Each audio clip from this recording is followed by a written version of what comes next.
Victor Martinez, so Ian Kinsler leads it off. He'll play second base. Alex Avila batting second, followed by Miguel Cabrera. J.D. Martinez DHing tonight. Justin Upton hits in 14 of his last 16. Castellanos at third base, and the bottom three is Presley, Romine, and Iglesias. Here are the field conditions for Game 1 in the series here tonight at Safeco Field. The roof is open, and it is 69 degrees outside. These are presented by Ace Hardware and the Scotts Company, and Gibby says, Puget Sound moist. Nice. Look at you getting all local on us here. Very nicely done. There you can tell the roof is open here at Safeco Field. And the Tigers, well, they got to get on their horse, Gibby. When you look at things in the American League Central Division, you touched on this in the open. The Cleveland Indians are currently getting it in gear now, and they're winning big again here tonight. Yeah, and Kansas City is as well. And you know, everybody, there's been not as much urgency because of that. And now that you see two teams on a roll, it's very important. The Tigers, as well as everybody else, they play better at home, but they are on a 7-game West Coast swing. They have to have above 500 swing here on this trip. And we'll check out the starter tonight for the Mariners, presented by MGM Grand Detroit. That is Sam Gaviglio. His 8th career appearance, only his 7th career start. 40th rounder, actually he's a 5th rounder in the 2011 draft by St. Louis. Left-hander's fastball change, right-hander's fastball slider curveball. He's very good at changing speeds. Fastball is going to top out 88 to 90. Keeps the ball down, a lot of movement. I would like to see the Tigers put men in motion and put the ball in play with those men on the run.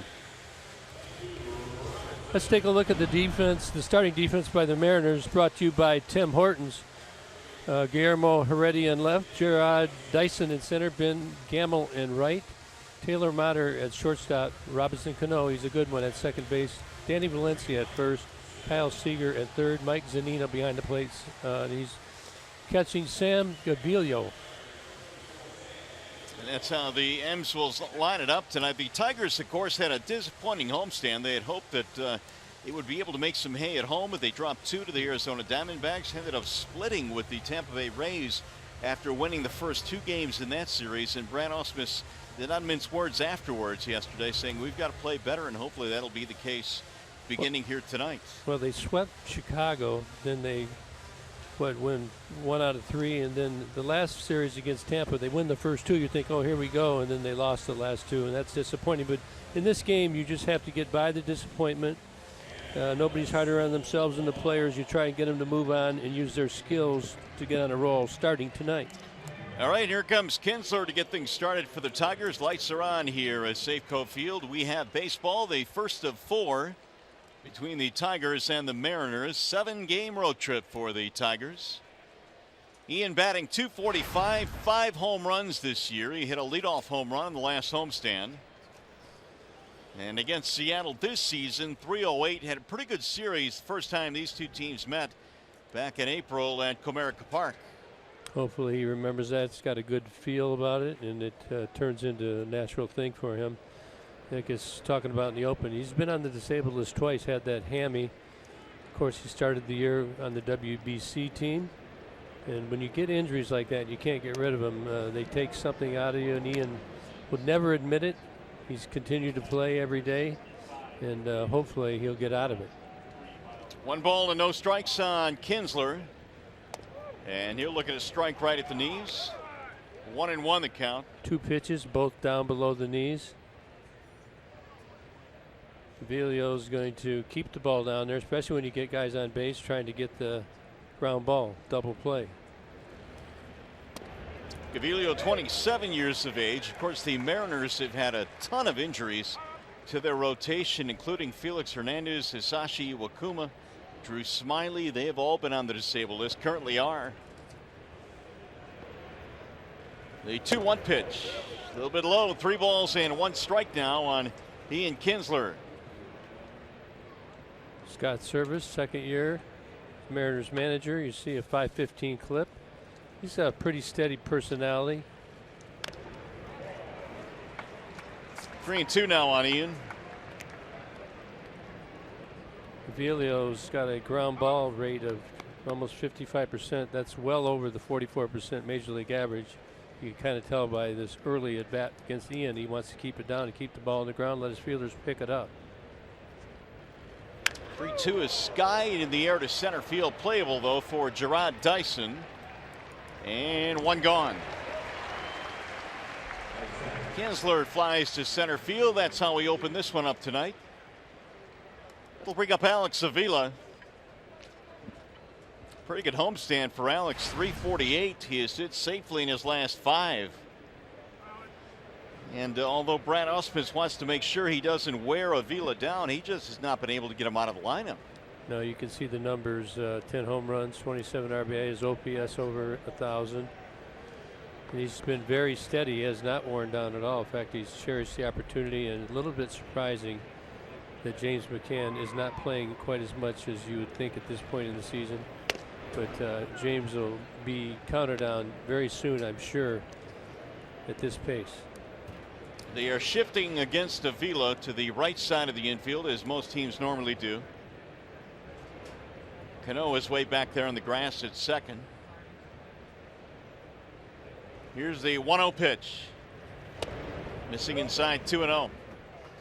The other thing, Gibby, that Avila gives you is a left-handed bat, and that's something the Tigers right now desperately need in their lineup without Victor. Yeah, you're right. Need more balance in there. They have Alex, Presley, and Romine, who's a switch hitter. The only 3 out of the 9 batters tonight. The 2-0. 3-0. Alex very good at getting on base. He's got about a .430 on base percentage. So of course you want somebody on base when Miggy gets up. He's showed signs of coming out of it as of late. JD behind him and Jay up behind him. So you want somebody to set the table. You're not going to get on via hit. You want to get on via hit by batsman, a walk, any way you can. The big boys. So Lloyd McClendon there, who is the current Tigers hitting coach. He of course managed here for a couple of years in Seattle after he left the Tigers, and now back with Detroit. Got to be a little different. You go back into a place that you worked at. And on the other side, I always found that a little different. There's ball 4, so the Tigers get their first base runner. Now look at all the pitches, all pretty much on the inside part of the plate. You can be rest assured they're going to keep that. What's Brad coming out for here? That is Fielding Culbreth, the home plate umpire. Quick chat. Not quite sure what that was about. So the Tigers have a man on now for Miguel Cabrera. Miggy, a pretty good homestand, 348, 277 overall.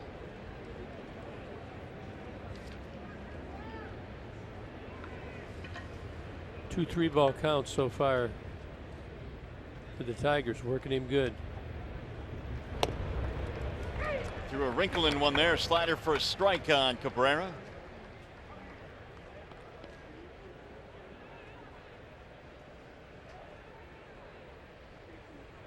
For Miguel, 7 home runs this year. Typically his average well over 300, 277 coming in. Now the 0-1.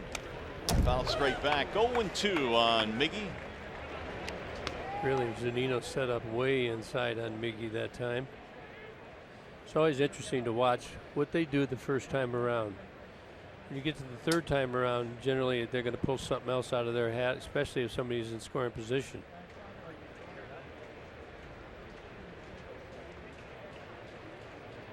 Going to try and break this off the plate. Pulled on the ground, foul just outside of the bag at third. 0-2, the count stays on Cabrera. That'll bring the catcher Zunino out to the mound.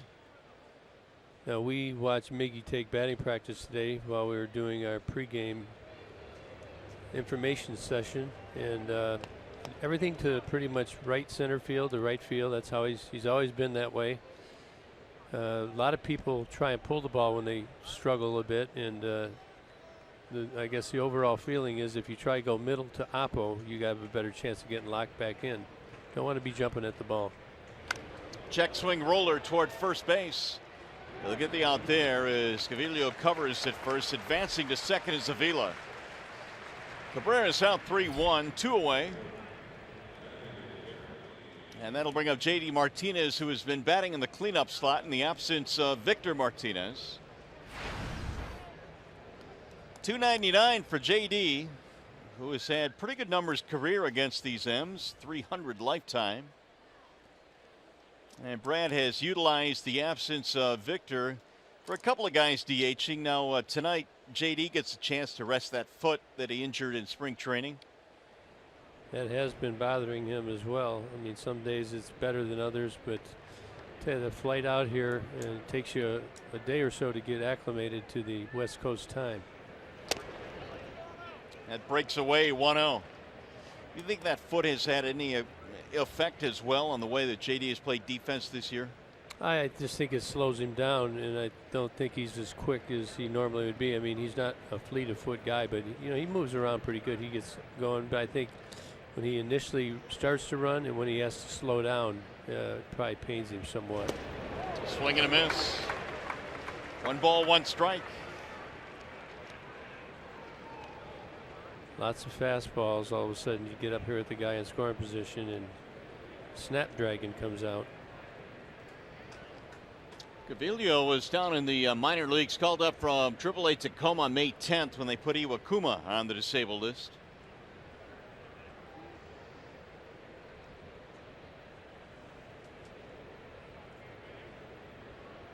Here's the 1-1. Outside, 2 balls and 1 strike. Pretty good month of June for JD, 328. And really, since he's come off the disabled list, he has swung a pretty consistent bat for the Tigers. Yes, the Tigers certainly missed him. Crushing lefties, hitting well with men in scoring position. This is what he wants right here. 2-0 fastball missing outside. 2-1 fastball, rather 3-1. So Gaviglio continues to fall behind Tigers hitters. He walked Avila, who is standing at second now with 2 outs. You can see every single pitch away from JD Martinez.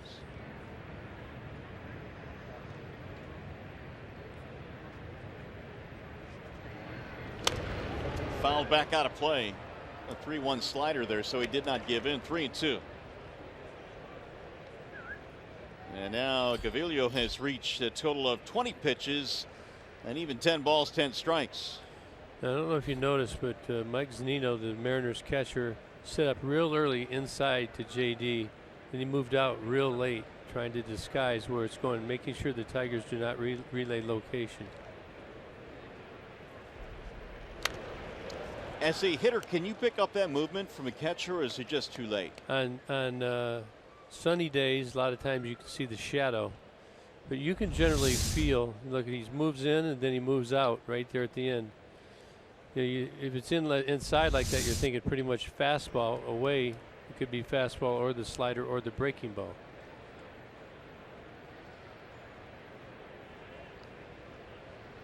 Probably strikes +1. The sequence. He sends a high fly ball in the air to shallow left center. Dyson calling, but so is the left fielder, and that's Heredia who makes the catch. And the Tigers are retired here in the first. Daniel Sanchez can accept to take the mound for the Tigers.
The first inning tonight in Seattle, no score, and the Tigers will send Anibal Sanchez to the mound. He has returned from the minor leagues, and he is presented by Family Heating, Cooling, and Electrical. Yeah, he had 4 starts down there in AAA Toledo. Actually strained a hamstring after his first start, but good to go in his last 3. Good to go to 100 pitches. He's faced the Mariners 6 times in his career. A 3-0 record. So in his 15 2/3 innings in Toledo's 20 strikeouts, only 5 walks. So Tigers need a boost tonight. Buck Farmer back to AAA. Anibal Sanchez back up to try and lock this 5th starting rotation spot down. Here is Ben Gamel to lead things off for Seattle, and the bottom of the 1st is underway. The first one from Sanchez is outside. Well, Gamel having himself a really good rookie season, batting .346, couple of home runs for the leadoff man. And a strike on the outer edge. 1 ball, 1 strike on Gamel. He has hit safely in 20 of his last 21 games. Been pretty hot. Yeah, these 2 ball clubs have swung the bats well in June, both of them, Tigers and Seattle.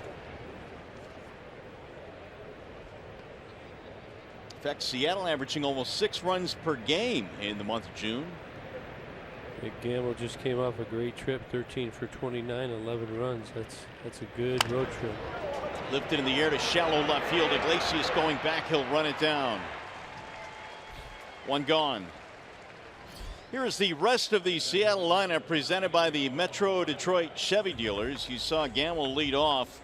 Heredia coming up next, then Cano, Cruz, and Seager in the middle of their lineup. Valencia has killed Tigers pitching. Dyson Zanino's having an unbelievable month, and Motter is batting 9th and playing shortstop. Presented by your Metro Detroit Chevy dealers. 1 out, and here is Guillermo Heredia.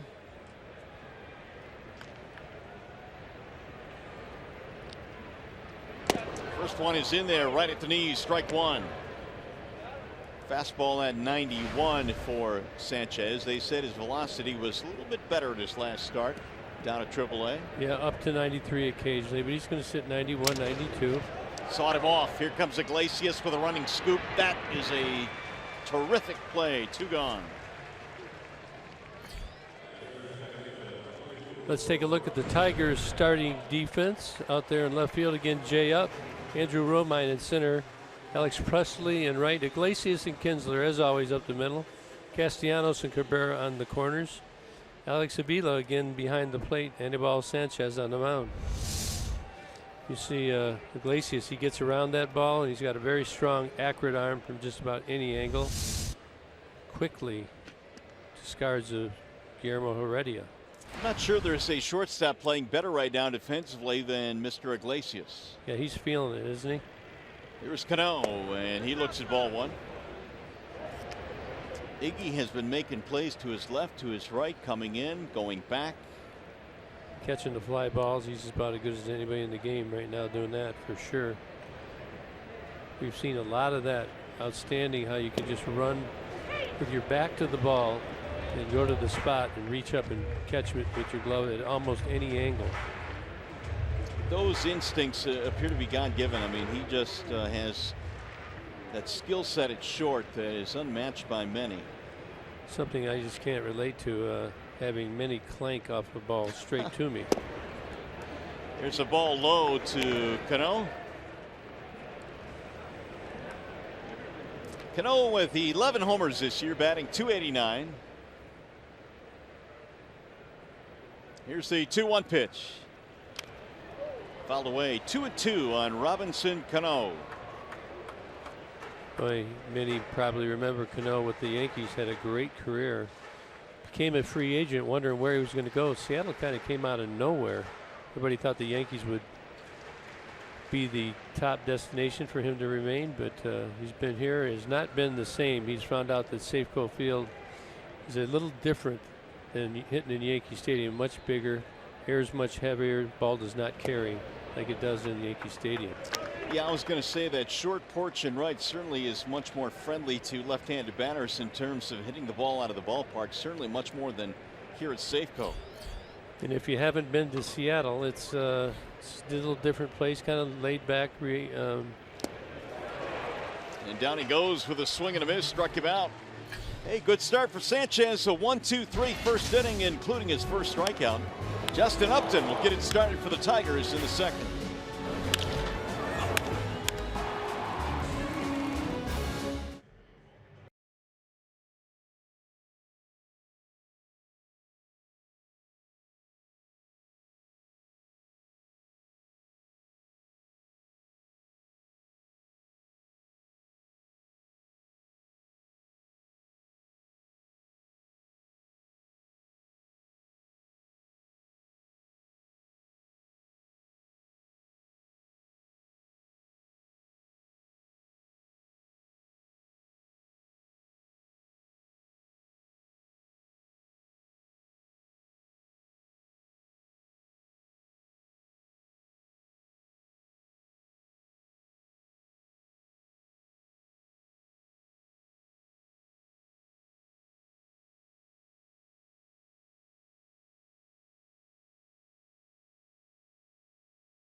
Tigers baseball on Fox Sports Detroit is brought to you by Comerica Bank, a part of Detroit and the community since 1849. And by Chrysler. Test drive a Chrysler Pacifica at the Drive and Discover Pacifica event going on now. Gorgeous night here in Seattle. The Tigers and M's opening up a 4-game series at Safeco Field. Let's see, they traveled 2,359 miles to see their Tigers. And hopefully a Tigers victory tonight as Justin Upton leads it off and looks at ball one. That means they flew. Oh, I would hope so. I'd say it's longer by car. Yeah. How about by foot? Even longer. Jay up 13 homers this year.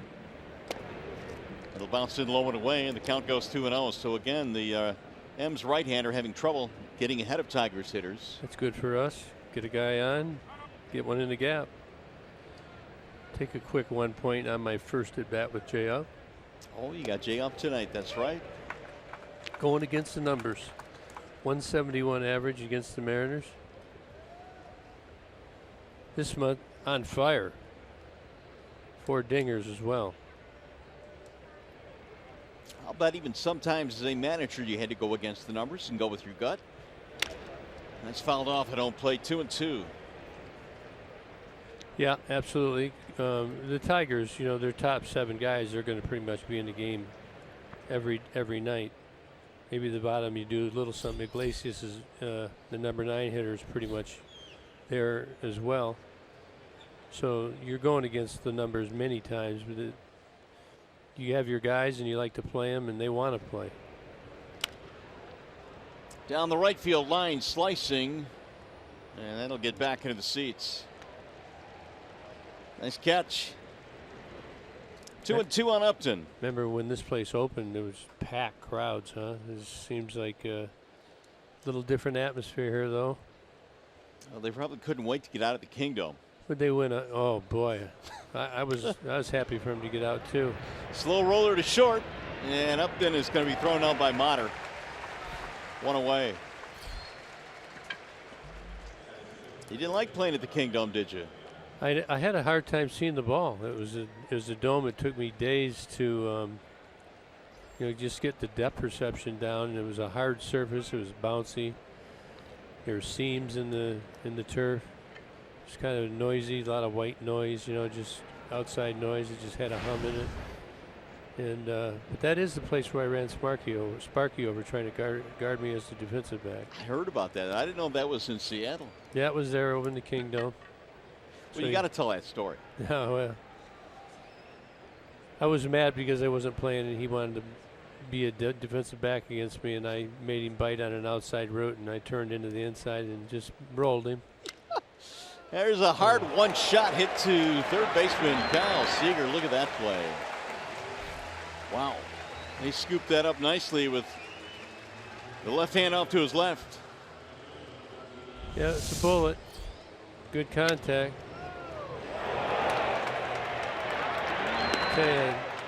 Nick didn't run very fast down there for obvious reasons, but I think you still give a little more than that, and you pressure the guy. You got to make him throw it over there. You just don't give him 3 steps to get everything in line. Here is Presley, and he'll look at a strike. So when you leveled Sparky, was he able to get up under his own power, or did he need some help?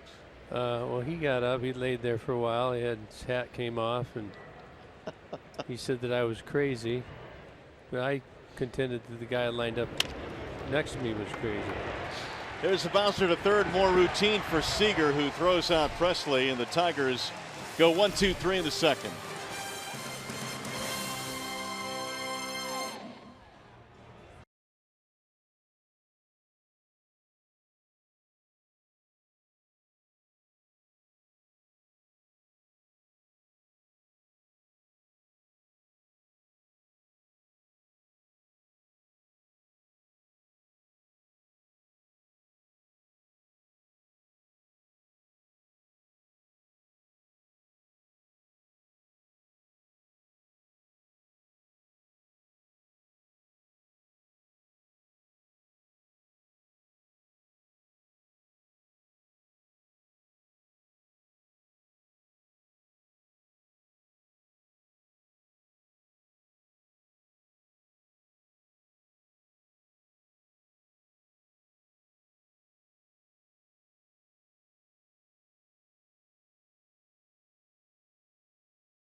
The second here is Chevrolet's most dependable player, Nelson Cruz. 83 games. Oh boy, this guy, he's really hurt the Tigers. This is including playoff games as well. 25 dingers, 65 RBI. I mean, if you doubled that, that'd be a heck of a year. That's roughly what that would equate to. Tigers will have to contain him tonight. Yeah, Nelson's been cruising, that's for sure. He has been a big bat in the middle of their lineup, and he looks at ball one from Sanchez. It'll be Cruz, Seager, and Valencia here in the Seattle second. He always seems to have good at bats, even when he makes outs. When I've watched him, he's got great at bats. Don't fool him very much. Knows what he wants to swing at. He's pretty good at keyholing, which he's going to do right here. 2 balls, no strikes. It's got to be something off speed. High, towering fly ball to right field. Presley going back to the edge of the warning track, and one gone. 4 straight retired now by Sanchez. By the way, stay tuned to Tigers Live. Following the game, we'll select the Fox Sports Detroit Tigers player of the game, presented by McDonald's. Stop by for your breakfast favorites, now being served all day. Here's Kyle Seager. Sanchez got to pop up a ground out, a strikeout, now a flyout. Seager at 263. Ball one. All-Star Gold Glover last year, Kyle Seager. 41 driven in. Outside again, 2-0 the count as Sanchez stays away with a fastball. Yeah, both pitchers working a lot. Ball starting on plate, running off plate. Field and Culbreth, the home plate umpire, not giving anything off the plate. 2-0 is low, 3-0. Yeah, 2-0 changeup.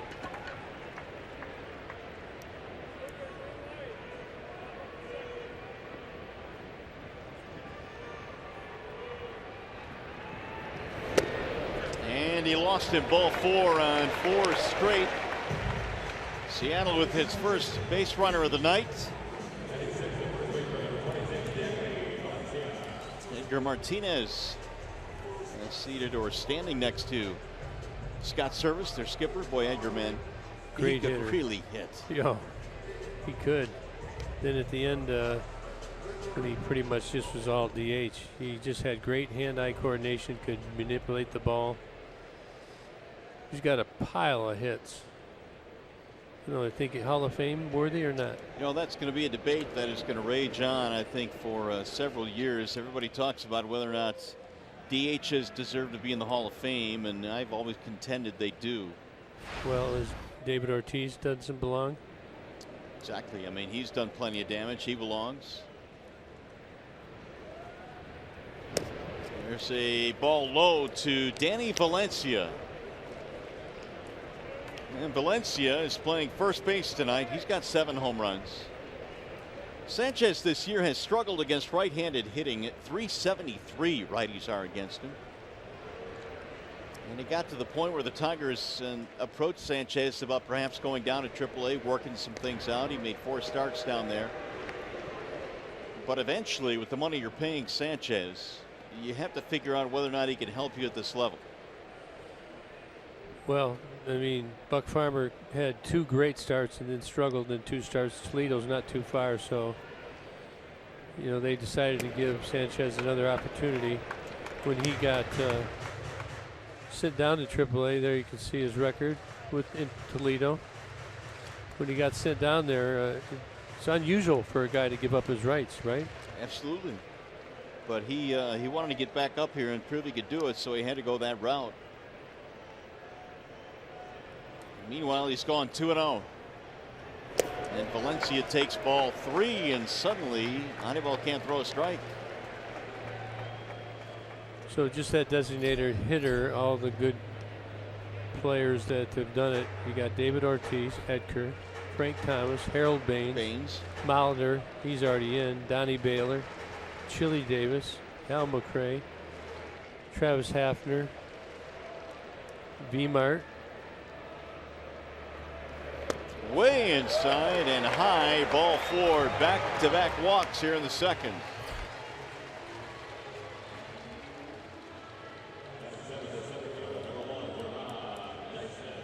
And now Gerard Dyson will step in. Crowd getting into it. He goes 2-0 on Cruz and he gets him to fly out. 4 straight on Seager walk, 4 straight on Valencia walk. So if you're Dyson, do you take the first pitch here?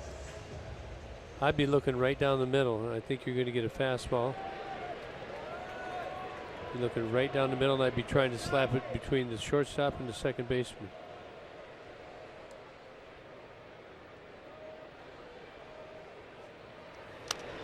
He'll slap it foul back out of play. Fastball right down the middle. Yeah. You want to see him hit the ball in the air. His strength's hitting the ball on the ground. By no means is Dyson a power hitter. His game has always been speed-oriented, defense-oriented, but he does have 4 home runs this year, and that is a career high. Did any of them inside the park? That I don't know, but it wouldn't shock me. You want to keep it up. You want him to hit it in the air. In there, a strike called, and now 0-2.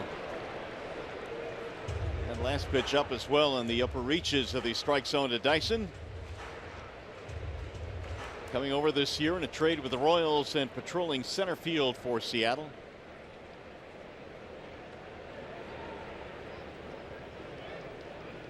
Now the 0-2. Swing and a miss. He struck him out. Nice comeback there by Sanchez. Big strikeout, 2 away. A great pinpoint control right there. Made quick work of Dyson. And really the last 2 pitches up and in. Dyson could not catch up at all. Couldn't get his hands to it. Still have one giant hurdle in this inning, and it's Mike Zunino, who in his career has not been a very good offensive performer, but boy, this month he would love to bottle it up because he has knocked in 22 runs this month. And he's got 2 on with 2 out.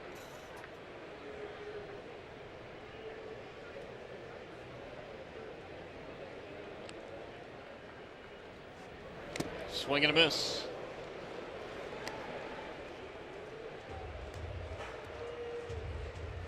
Oh, and 1 on Zunino. First round pick a few years back of the Mariners. 2012, he was 3rd overall behind Correa and Buxton that year. That's how highly he was thought of coming out of that draft. He got sent to AAA this year, was hitting like 140, and he's come back with a vengeance. Driven deep to left field, down the line, hooking though, and that ball's going to go foul. Ooh, he crushed that thing. Yeah, it was hanging breaking ball. It's not where you wanted that. Actually, it's what we call an overhang. It was so overhung he couldn't keep it fair.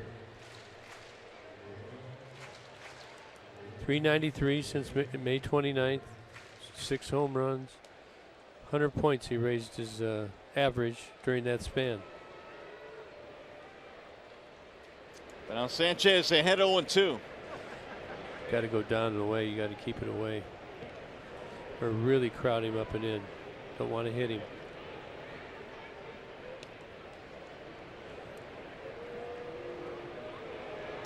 Time called as Sevilla strolls out to the mound. A couple of walks in this inning for Seattle, but Sanchez an opportunity now to pitch out of it. Mariners have won 5 of their last 6 against the Tigers. Way outside, 1-2 on Zunino. Tell you what, Alex is really good at stabbing at balls. We've seen it a lot this year. A ball that's really out of where he's expecting it. He's made some great stops. That one right there, you got man on first and second. That's a big stop. You don't want him on third.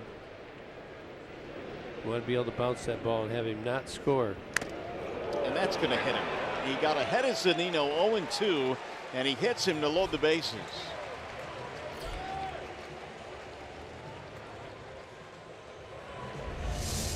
Well, I don't know how I knew this was coming, but right off the pad, you could hear it, click it. And we got the bases loaded, 2 down. You said pitch him up and in, but don't hit him. And lo and behold, he got him in the elbows. So here is Motter now, Taylor Motter. They are loaded up with 2 away. Likes that heater, likes to get on it early. Motter's come off a tough road trip. Hopefully continues to struggle in this series. Motter this year, believe it or not, has 2 grand slams, and he's up there with the bases loaded. Well, he has enjoyed these opportunities. And he'll look at a strike, 0-1. Sanchez got the benefit of the call there.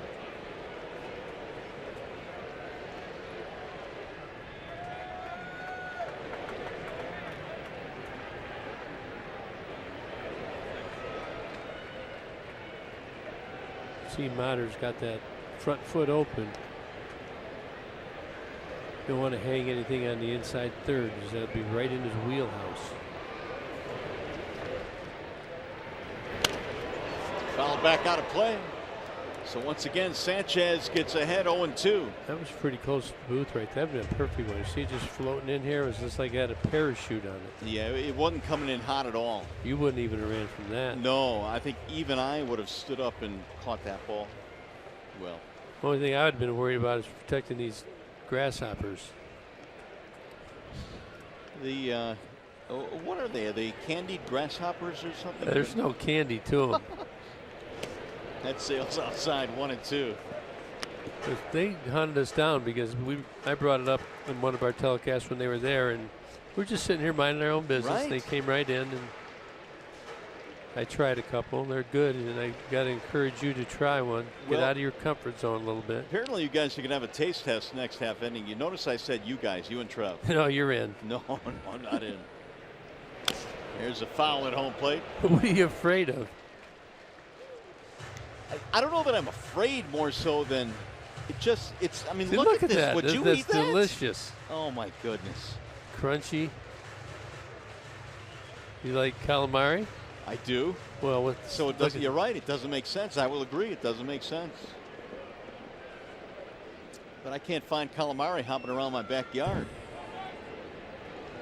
These are. Where did he say they imported them from? Whose backyard was it? I think down in Oaxaca, I think they said, which is a long way away. I don't know. It's going to be interesting to watch you guys eat. Yeah, no wonder they're crunchy.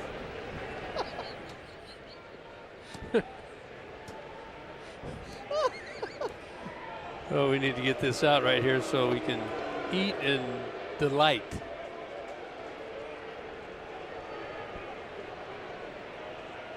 One and two, Taylor Motter. You just say you won't try anything just to say it every time. Not going to do it. The 1-2. He got him on strike. Boy. Good job by Sanchez. Third strikeout of the game. They will leave him loaded.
This one, and the Tigers send Romine, Iglesias, and Kinsler to the plate here. The Tigers looking for their first hit. In fact, both teams are. Tigers got a walk to Avila in the first, and that has been it. Gavilio had a 1-2-3 seconds. By the way, Negro Leagues weekend is June 30th through July the 2nd. Tigers battle the Indians. Special ticket packages include a Detroit Stars fedora and are available exclusively at tigers.com/Negro Leagues. Make your plans to be at Comerica Park. Always a great weekend in downtown Detroit. I really like this setup here. Get Romine on base, Iglesias. We were talking earlier about maybe put somebody on the move. It's a great combo. Get a guy on base. Iglesias really hot.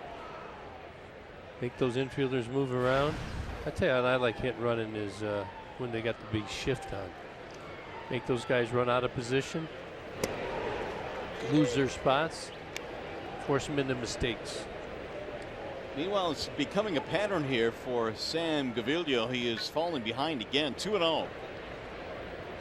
You would imagine eventually that would catch up to him. The 2-0 pitch. That's inside. 3 balls and no strikes to the number 8 hitter, Romine. Andrew out in center field for this one. You can find him just about anywhere on the diamond. The 3-0 pitch. And it is ball 4 high. Leadoff walk. Checking now with Trevor Thompson. You guys were talking about the grasshoppers that are being served out here down the left field line. It's from a little place called Paquitos, a little Mexican place over here. And Gibby, they're not they're not crickets, they're grasshoppers. Chili lime flavor. Now you guys take yours. I dropped one. I didn't taste the lime. No, you don't taste the lime. Well, I got the Mario, chili in here. Now that you know what they are, look for that hint of lime. I'm going for it. Dude, you guys are crazy. What do you got on that, Trev? Good? Listen. A little crunchy. I don't know if you can hear the crunch. They are crunchy, fishy. A little peppery. That must be the chili. Here goes one over to Mario. I'm not tasting the lime either, Gibby. I think the chilies are a little hot. The chilies are outdoing the lime here. Okay, listen, be quiet. Here we go. We're doing a crunch test right now. This is unbelievable. Here, have one. No, Come I'm on. not going to eat one. Come on, Mario. Here's Join go. in the fun, guy. Come on. He's spilling moving. them on my computer. Iglesias looks at the ball high. I tell you, they're going fast, I hear out here. You like it, Gibby? Yeah, 2 thumbs up. Yeah, I really like it. Yeah, it's good. Oh, this one's alive. Guys, You chicken. not only is Paquito's restaurant out here, but I'm standing in a place they call the Pen. And if you like a little something stronger than a beer to wash these grasshoppers down, this is the place to get it. This is right up Johnny Kane's alley where I'm at right here. It's where the singles come to mingle. And everybody to my immediate left is from Detroit out here, guys. Here to watch the game tonight. Johnny Kane Alley, yeah. Johnny Kane Alley. I like that name. We should change it. Thanks, Trev. That was good All right, stuff. Trev. Yeah, sure real glad good I stuff. ate those. Mm-hmm. Get these out To of the these way folks now. next to me, I don't think I'm going for the rest of these. Oh, my You guys enjoy yours up in Yeah, the booth. well, we need them to rally. We will, but maybe they'll just get us some runs this inning. Rally bugs, is that what we're going to call them? Gibby, I like that. The rally bug. Get Mario. He touched one. Oh, Get away from me. 1 ball, 1 strike. they are pretty good, to be honest with you. There goes the runner. There's a hit and run, Gibby. Base hit to right field. Romine is on his way to third, and he's going to get in there. So the Tigers now have runners at first and third, nobody out. Executed perfectly by Iglesias and Romine. Now he can do it. He can really handle the bat, get up in the count. He's been hot, and that's how it's supposed to work right here. You see good jump as well. Ball's right on the outer third, and Romy just on his way. You know you're not even going to stop on that. That's not going to hit 3-run home runs all the time. That's why I like that right down. These guys at the bottom, they're capable. It was good call by Brad. Good execution. And Gibby, one more thing about the grasshoppers. Yeah. You can eat them straight out of the little cup like we are, but they're best used as a topping over your taco or whatever else you may want to use to top these, your burger or your fries or whatever. You wouldn't get the true grasshopper taste, though. Maybe that's the point. I mean, there's a little, is that chili powder or something on it? I think there's a little too much because it's kind of like when I eat venison. I don't like very much. I like to taste the real stuff, the natural taste. You know what I'm saying? What exactly is the true grasshopper taste? How would you know what that is? Well, you can taste it after the pepper wears off a little bit. I just ate 4 of them. That's how I know the taste. The lady to my left has some Parmesan cheese fries that I'm kind of eyeing up here. I think those are a little more up my alley. Yes. I'm with you on that, Trev. Yeah, those I'm digging. I tell you, if I could sneak in Mario's room tonight, he's going to have all kind of grasshoppers. Can't wait. Somehow. This is a ball low. 2-1. I'm desperately trying to get back to the game here because I don't want to eat this grasshopper. When you go out in the middle of the night to get a glass of water, you're going to turn that light on. There's going to be bugs everywhere. Wonderful. Kinsler fly to center in his only at bat. The legs seem to hang around a little bit, though. Check that. Now Gaviglio with the 2-1 pitch. And Kinsler looks at a ball high, 3-1, and again the right-hander falling behind. Do you move him? I wouldn't do it here. You got first and third. If you move him here and you hit a line drive, you totally take yourself out of the chance to get that runner in with less than 1 out. We've got Avila waiting on deck. No score in the third. Good the Tigers have a walk and a single. Good hole between first and second base. He's going to be on the outside part of the plate. Shoot it through there. And he lost it. Ball 4. That will load the bases. So that is the third walk of the game for the Tigers offense. And Gaviglio now is in a heap of trouble as Stottlemyre comes running out, their pitching coach. Say nothing drives you crazier as a coach when they just refuse to throw the ball over the plate.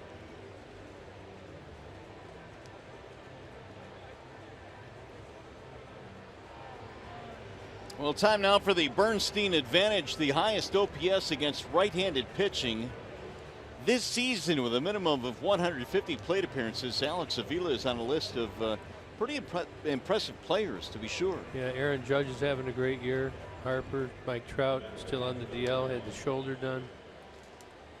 Paul Goldschmidt right behind him. They're all really having great seasons. But Alex is better than expected, and he's found some youth, hasn't he? He's charged up here to get on a roll like this. Well, he sure has. Avila had a walk in the first inning. He sits safely in 9 of his last 10. And it just seems like quality at bat after quality at bat for Avila. Gaviglio only 2 out of 9 first pitch strikes the first time through the order, and walks Kinsler, so he's on that path again here the second time through. Bender in the outside corner for strike 1. Well, that's a good take. That's a nasty pitch, change up down and away. You don't want to swing at that. They're trying to get the double play. That's the kind of pitch that makes you hit into one. Romine, Iglesias, and Kinsler are the runners.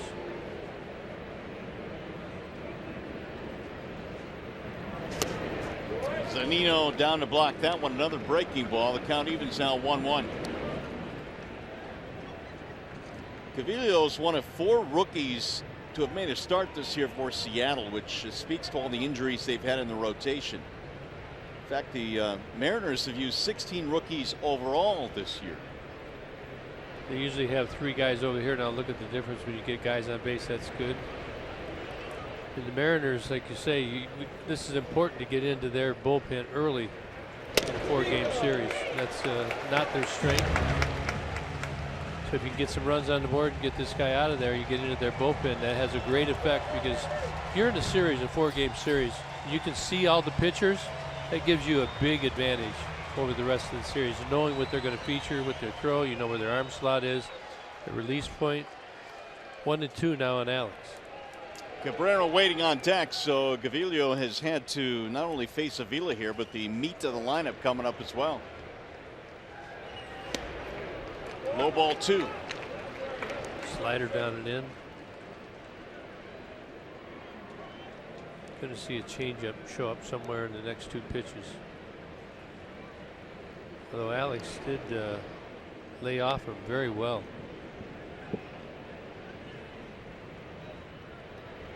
Tigers loaded the bases here when Romine walked. Iglesias on a hit-run single sent him to third, and then Kinsler walked.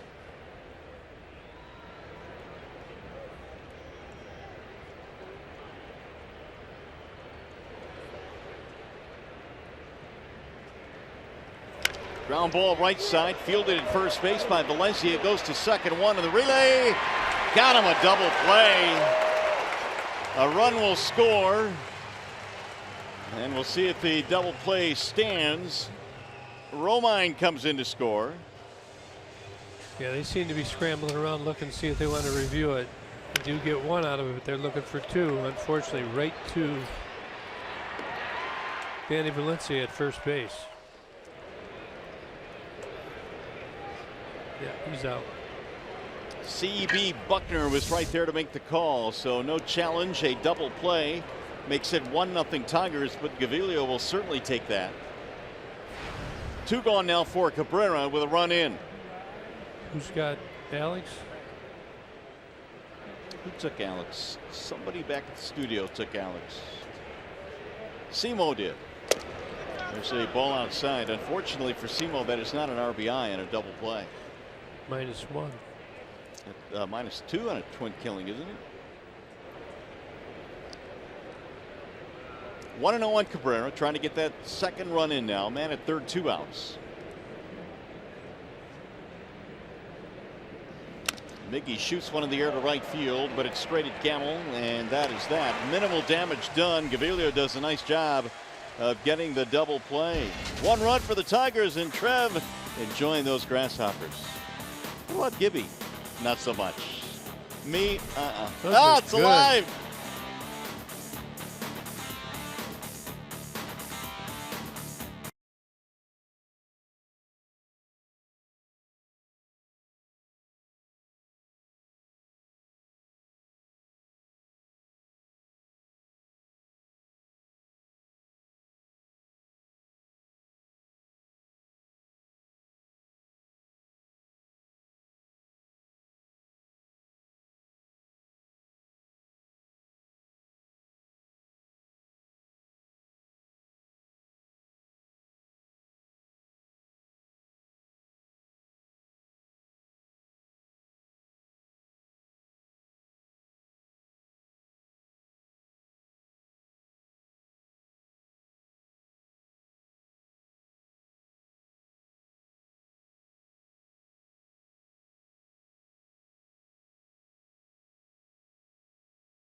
Run as we go to the bottom of the third. Sanchez back to the hill. Top of the order coming up for Seattle. It'll be Ben Gamble to lead things off.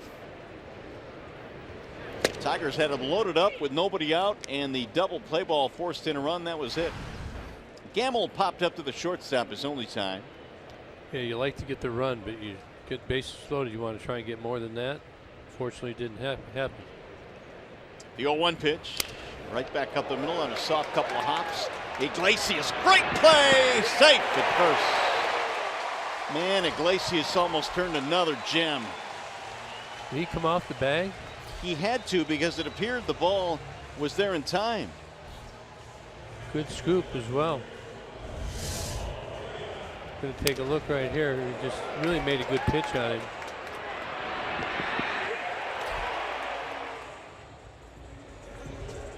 It's a pretty athletic move there. You got a real strong arm. No, he beat it. Yep, and he was off the bag for a second at least. Pretty good footwork by Miggy over there. So that'll be their first hit of the game, and here is Heredia. He looks at a ball inside. I was talking to Iglesias before the game today and asked him if he did anything as a youth in terms of drills to, I don't know, create those soft hands, those quick hands, the quick feet. A lot of that is God-given, as you would expect, but Iggy did do quite a bit as a youngster. He said, when I was 6 years old, I would just take a rubber baseball and I would throw it 100 times at the wall straight at me, 100 to my left, 100 to my right, do a couple of backhanded plays. I mean, he was constantly doing that as a kid. Rolled foul. Well, you know, just using his bare hands too. That with that thesis, Exactly. you know, you go left to right. It's all about footwork. If you get to a spot, when you pick it up, you're able to make a throw. But I mean, that's hard. He's going to his left very hard, and he's got to kind of throw back the other way. A lot of arm strength out there. You worry about people hurting their elbow on throws like that, but he did it flawlessly. He goes. Runner goes, and it's fouled off. Got to send Gamble back. The other thing Iggy said that he did was his dad would take him out back when he was a kid and would stand about 10 feet from him and would hit the hardest ground balls he possibly could right at Iglesias. And he would field one after another after another. 1 ball, 2 strikes. 2-2 now on Heredia. Well, I'm sure many that are watching the game tonight done little drills with their parents over the years. Sometimes when you didn't even want to, but it does pay off in the end. Kind of a joke. My dad made us build a pitching mound in the backyard.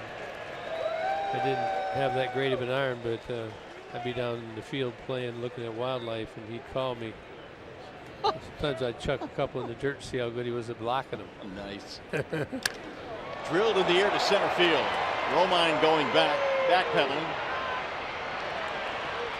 1 away. Time for a game break now. Johnny Kane.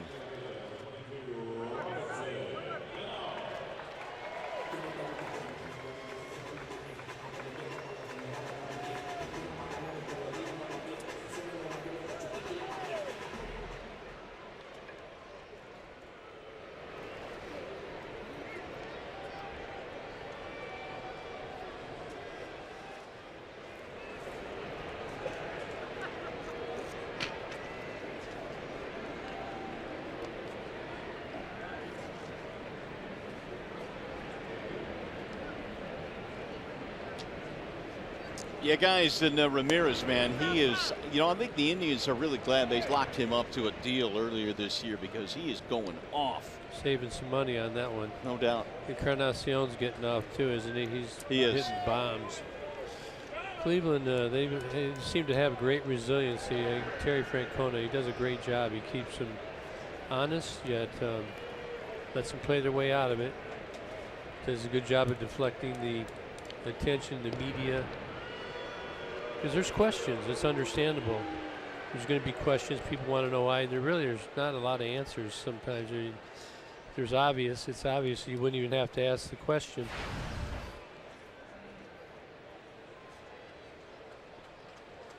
Want to know on Cano. Well, when you go to Game 7 of the World Series and you pretty much return the same team with the addition of Encarnacion the very next year, you are expected, I guess, from the get-go to just bury everybody else in the division. And it took a while for the Indians to gel. Yeah, and last week I think Andrew Miller gave it up 2 games in a row where they walked, basically hit him in the 9th inning on him. Francona, this is really smart. He said that he had exposed Miller by overusing him. So he took all the blame, took everything off the player. It was very smart. And just says he'll rest him, let him get back on track. He did use him too much. They only can throw so many days in a row. Well, the count has gone to 3-0 on Cano. Cruz on deck. What's the guy's name in New York? The announcer. 3-0 to Cano, don't you know? Robbie Cano, don't you know? John Sterling. Got a home run call for every single player on that team. Yeah, it's a little different. 3-0 pitch. He was hacking. That one bit of Vila. He didn't like that. Just ticked him. No padding there. Want to be a catcher? Left shoulder. A little burn there in that left shoulder. Some will wear those shoulder flaps. Avila does not. They usually do that on their throwing arm. Shattered bat on a line drive. They're going to get a double play. Ian played that well. He couldn't let it drop if he had to. Saw he could catch it, throw it to first for the double play.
I'm at the home run porch down the left field line, and ironically, I talk about the home run porch because we know that Anibal Sanchez is prone to give up the home run, and the Seattle Mariners are a home run hitting team. So far tonight, no balls have landed up here. Brad Ausmus said executing his pitches will be a key for Sanchez so that no balls land up here or down the right field line or anywhere else in this park for that matter as this one rolls on, guys. Yeah, Trev, that would be the preference because the home run ball has certainly been a problem for Sanchez, but so far he's been good. He has been able to pitch around a couple of walks, got the double play in the last half inning. We can hit a few home runs as well, so Trev, be ready for that. And weren't you, Rod, talking about something about it was a record pace the last 3 days for home runs ever in major leagues, right? Yeah, the last 3 days, it's been unbelievable. I think we'll have a stat on that a little bit later in the broadcast, but there is no question. And Verlander was talking about this before the game because there are some studies that have come out now saying that, you know, the seams are a little tighter on the baseball. Balls are flying out more at a record pace. And JV says, yep, they certainly are. Well, there's the seam being tighter. That would support a less drag on the ball when it's hit. Right. Now, I'd say you want some seam because you do want some backspin. You want it to carry too, so you want the ball to fly. You always want to hit the ball with backspin. But they do seem like there's a little difference in the ball. Again, I heard that they were looking at some balls that the Japanese use that they're sticky balls, okay? And they like pre-rub them, they treat them with something. They're going to try those out, I believe, in the minor leagues first. 2-2 is outside, 3-2 on Martinez. Actually, Mike Scioscia told me about that. He wouldn't give me bad information. No. Full count. Upton, then Castellanos to follow. And he walked him. He will appeal, did not go. It's a leadoff base on balls. Check back in with Trev. Guys, I'm between a couple of Tiger fans out here. To my immediate right is Jacob. To my immediate left is Paul, and Matt is on the far left. And these guys are big Tiger fans. Jacob wants to get a SEMO jersey signed. Gibby, maybe you can help Paul out with this one. He's got the Gibson jersey on back here. He wouldn't mind having that signed. What do you think, Guy? Can you help him out tonight? Well, you run it up here with the grasshopper. He's got to eat 5 grasshoppers and I'll sign it. He said you've got to eat 5 grasshoppers and he'll sign it. Your reaction to that is? He's got the grasshoppers right here too. Okay, just pour them all in. Here we go. He said just put them all in. Just pour them all in. I can't believe you're making him. That's only 3. He said that's only 3. He wants more. Gibby wants more. Jacob don't eat all the grasshoppers. He might have to eat all of these before it's said and done. Gibby keeps upping the ante. Bouncing ball to short, should be 2. That's a 6, a 4, and a 3 double play. They get having a good time. Last name? Trev, you got to bring it up. He says bring it up. We'll take care of that. Jacob has some friends in Toledo. I told him there'd be no problem in Toledo getting that SEMO jersey signed once he gets that. But let's get Paul's opinion on the grasshoppers that we've tasted tonight. Thumbs up, thumbs down, Paul. What do you think? They're a little spicy for me. I can see how they could really take off. Well, now ask him what would he compare them to tasting like? Gibby wants to know what you compare that taste to. Any other thing that you can think of that they taste like? Sriracha, he says, Gibby. Sriracha. Okay, that's a pretty good one. It's got a little zip to it. Yeah. All right, well, we got to help this guy out with that jersey signing, so I'll be up with this thing, Gibby. I'll do it. All right, then. Done deal. Done deal, Paul. We got you hooked up, brother. Paul's fired up, man. Looks like an old jersey. Had to dust the mothballs off that one, but that's all right. Been missing one. That's driven deep to right field. This one has a chance to go to the track of the wall and caught. Right up against the wall by Gamble. And that'll end the inning. No runs, a walk, nobody left. -2.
Break brought to you by T-Mobile. Here's what Gibby was talking about. 153 homers in the last 3 days, the most in any 3-day span in Major League Baseball history. We'll get back to the other couple of notes, but yeah, the balls have been flying as Cruz looks at a strike 0-1. How about Bellinger, man? He just continues to do it. Yeah, the youngest, fastest player. He's only 21 years old. 21 home runs in 51 games. Wow. Vargas has won 10 games now for KC. And it's going to be interesting for the Royals if they continue to win. Many people are thinking, Gibby, they've got to give up some pieces or trade some pieces like Vargas. But if they continue to win, who knows? Well, they're doing their best. They won 8 in a row coming into today. They're definitely in it. It'll bounce in outside to Cruz. 1-2. Notice with Sanchez and that curveball, he really throwing it in way slower. He hung one earlier that Zunino pulled foul, but he's getting it down and away, not leaving it up anymore. Chopper to the right side of the infield for Kinsler. One gone. Hey, calling all Broncos. Fox Sports Detroit University Days are back Wednesday, June 28th. Purchase your tickets at Tigers.com/WMU. Ticket packages include a limited edition hat. Don't miss Western Michigan University Day with the Tigers. Get your tickets today. So we're going to go through all the colleges again? Yep, sure are. Do you know who's coming? Michigan State? I don't have the schedule in front of me, but stay tuned. There's strike one on Kyle Seager. Probably have Eastern, Central. Am I missing anybody? I think there's a school in Ann Arbor that probably will take part. Here's a ball low, 1-1. Sanchez had that Rockies second only because he walked two and hit a batter, but struck out Motter to close out that frame. Otherwise, very little trouble here tonight so far. 1-2.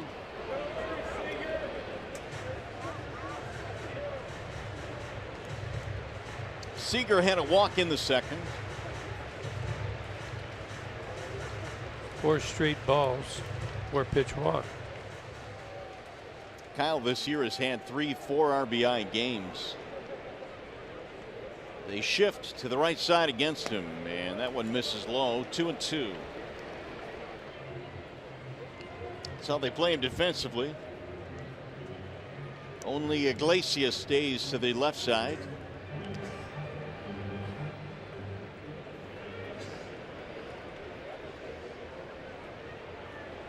Here's the 2-2.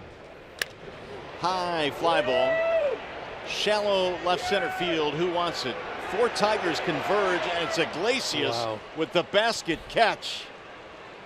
He called it. He had to because both Romine and Upton laid out. For most, that would be a tough catch. For Iggy, routine. Kind of goes up in no man's land. It's going to end up right on here. I mean, he made that look easy, but it's also a dangerous play. Yeah, well, you're kind of peekabooing a little bit to make sure nobody's going to run into you, but they've got total trust in each other. You can see it there. Valencia had to go around. He did.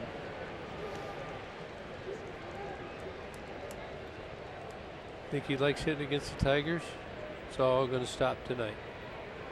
3:55. He has a walk in the second. Slice to center field. Romine is on the run, but it's going to drop. Base hit. 2-out single for Danny Valencia. Thought Romy might have a chance to get this, but that's a big outfield out there. Thick grass, not a real fast track. So with 2 down, that's a smart play. Make sure you don't play yourself into a bad hop, and let the single turn into a double or greater. And you got Dyson coming up now with 2 outs. Sanchez struck him out. That was back in the second. And the former Royal looks at a strike right down the middle.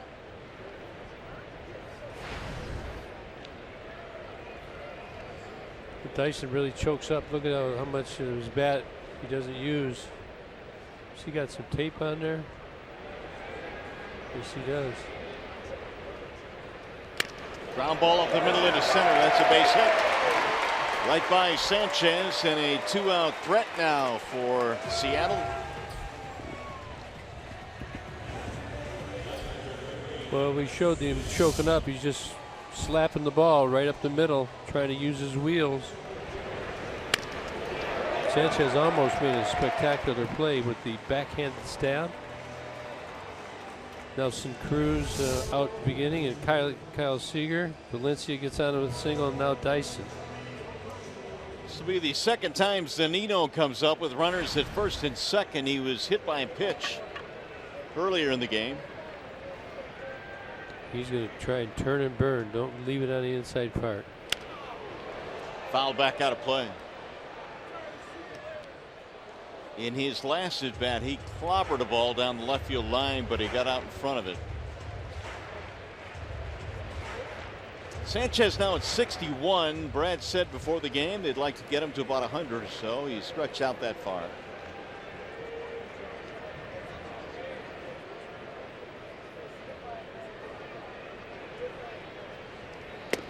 Ball high.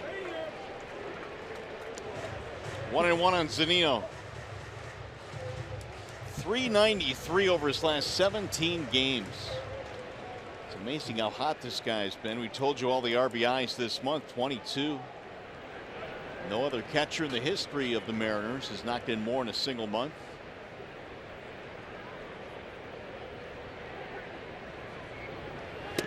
Checked it and did not go. C.B. Buckner said he held up. 92, then 93 miles an hour. So I think Sanchez a little firmer. Lived in a little trouble here. Has been able to get out of it in the first 3 2/3 innings. Got to make a good pitch here. Something down and away. Get a grounder. 2-2. Slider, breaking ball. So you can see where he got the middle of the field, but he took so much off. It's 10-mile-an-hour difference from his fastball. Got away with it.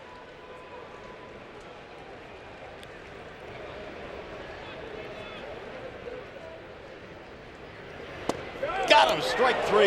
Zunino caught looking at a fastball, and another big strikeout for Sanchez. That is his 4th of the game, and the M strand 2.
Left field on the manual scoreboard. One of the very few of these left across the major leagues, and Lauren and Zach are out here with me. They're working the scoreboard. And guys, you told me some interesting facts. The Tigers have 1 hit tonight, and the number 1 behind their hit total is the same number 1 that was used for Ichiro's 1,000th run. They mark it on the back of the card. How cool is that, Zach? It's pretty cool.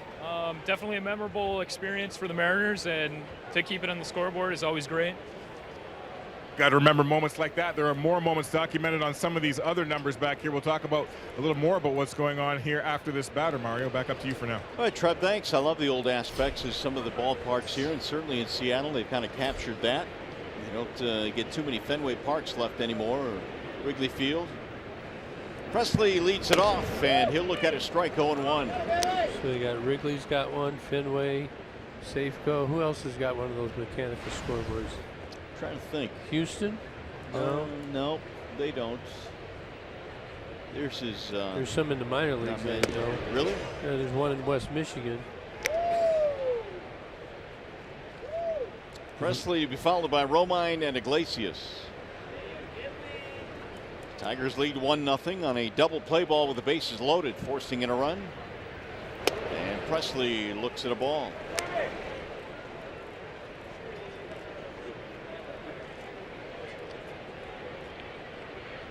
So Gaviglio continues to get behind hitters. He has done that really from the start of this ball game. That'll straighten him up now. 3-1.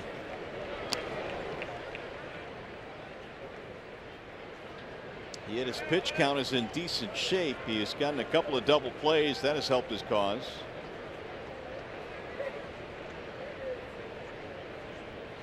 Here's the 3-1.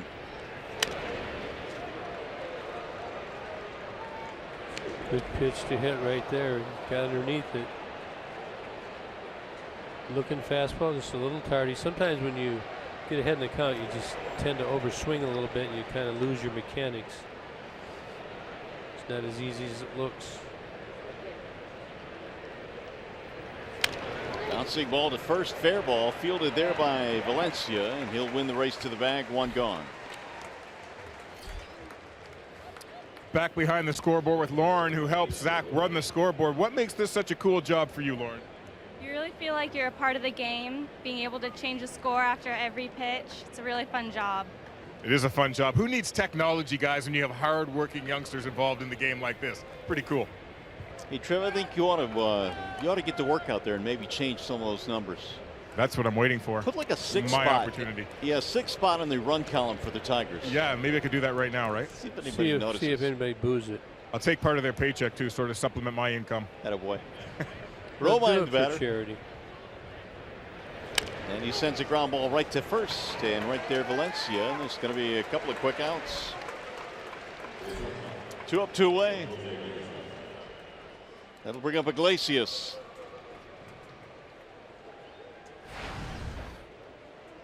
Iggy had a perfectly executed hit-run single back in the third, which helped set up the Tigers' run. So look at that left center field area out here at Safeco Field. Seems like a cool spot. It's a removable roof. Actually, it's just a big roof that on wheels comes over the whole playing surface. It's not totally sealed in. Just comes right over. It's like a big round ceiling.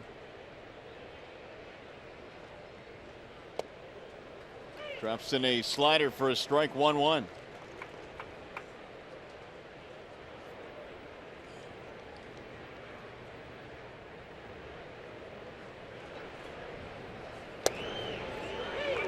Iglesias came in as a .298 career hitter against Seattle. One of the Tigers' hotter hitters in the month of June. Here's the 1-2. It'll bounce in 2-2 on Iglesias. About a 56-footer right there. I've actually seen teammates swing at those. Believe it or not. That's when you know you're really scuffling. Nobody that I know, though, right? Did you ever take a hack at one of those? There's another base hit for Iglesias, a single to right field. He continues to go the other way. He's 2 for 2. That'll bring it up to the top of the lineup now. Ian Kinsler. Just a good job. Iggy just takes his time and lets it get deep. Takes it right over the second baseman's head. You see good mechanics right there. Good balance. Let's see what Sam's got for a time.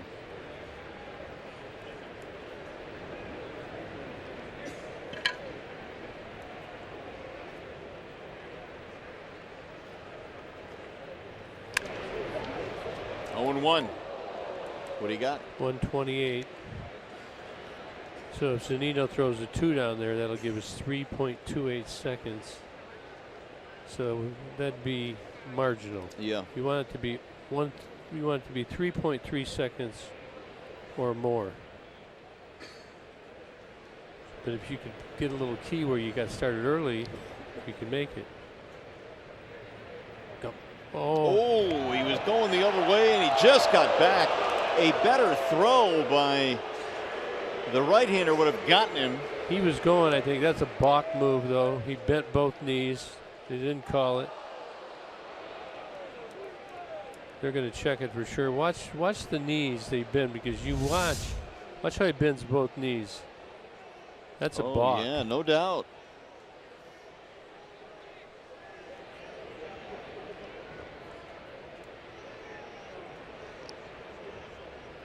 Somehow, some way, he got back in there, so they won't challenge. 0-1. Kinsler fouls it There's back. that. Oh. Where 0-2. you going? I'm going nowhere. I was standing right here. Okay, now watch this leg right here. See that front leg? These front knees, that's what they call a butt move. They do it so fast, you can't really tell. I'd be working on C.B. Buckner over there if I was Omar. You make sure you take a look at that. He's going to go high leg kick again. Go. He has not thrown over 2 times in a row yet. He picks again. I don't think he'll throw 3 times. Do you? No. It's the kind of things I'd be thinking about over there at first base if I was on if I had my medal on.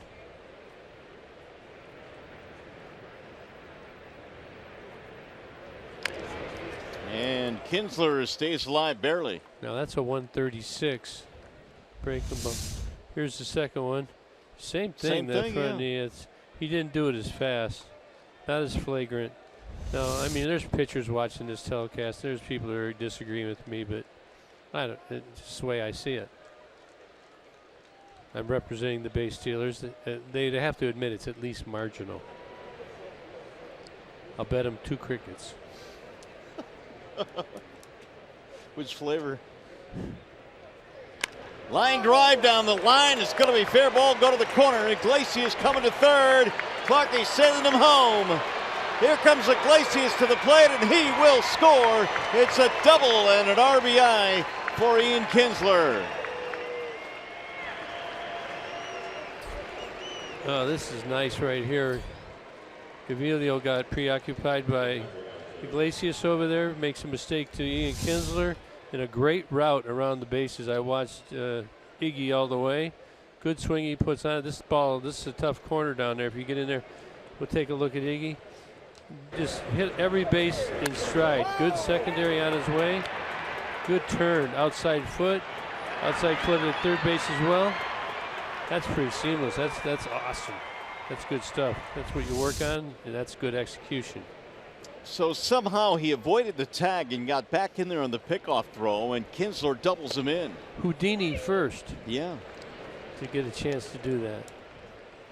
Ian gets his 15th RBI of the year. It's 2-0 in favor of the Tigers. Alex Avila bounced into a double play with the bases full back in the third, forcing in a run.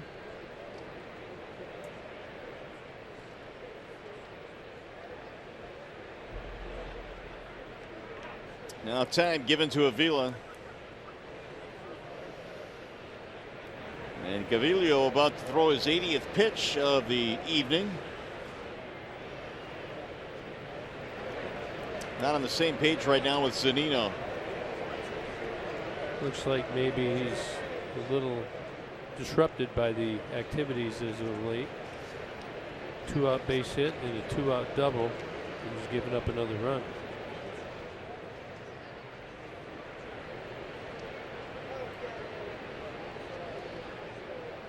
When I see things like that, base running, you guys all know how much I like it. That's good signs for a successful run for the Tigers when they execute stuff like that. And as you mentioned, that pretty much was flawless, the way he ran those bases. Great. I mean, he starts right from when his secondary lead, he didn't stop. He was in the air just like you're supposed to. I'm going to save that one for spring training. If they invite me back next year, that's going to be displayed is what we're trying to do. Now the 0-2. Smothered by Zunino. 1-2 on Avila.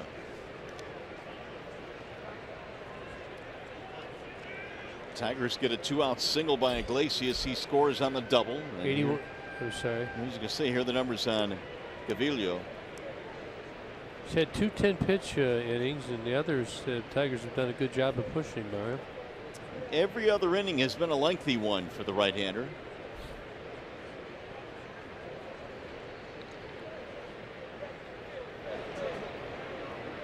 Now the 1-2. And Avila takes inside. Ooh, that was borderline. Yep, sure was. Alex looked like he saw it all the way, but Fox Tracks looked like it might have tipped the inside corner. Gaviglio played his college ball at Oregon State, 3 seasons there. In fact, he was on the same staff with Matt Boyd, the Tigers left-hander, who is currently at AAA. Now the 2-2, and it's inside, 3-2. We got Cabrera waiting on deck.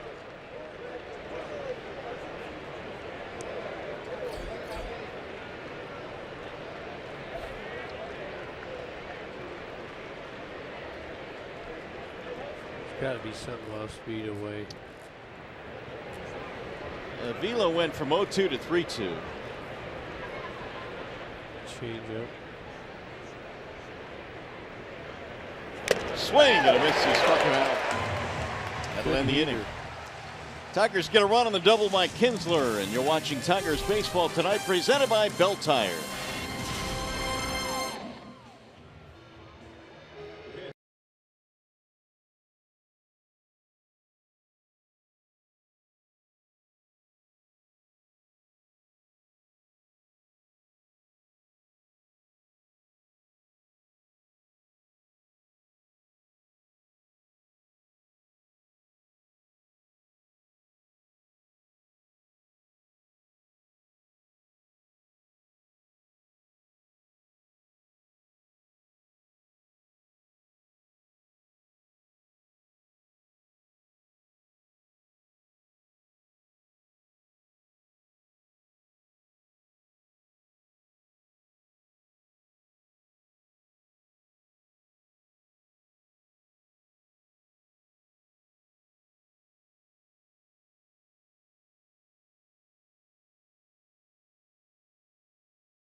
The 5th inning, and Trevor Thompson apparently was able to help him out. Hey, Trev, he's going to throw in the number 1 there.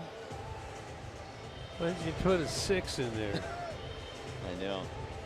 Give us some breathing room. He's going to put a 1 in there. You got to earn it. Yeah, you're right. I just want to hear people start yelling, "Hey, the scores!" When you ever do that? I've been into a sporting event. It's the clock's running. We got another run. Here's Taylor Motter to lead things off. It'll be Motter, Gamble, Heredia.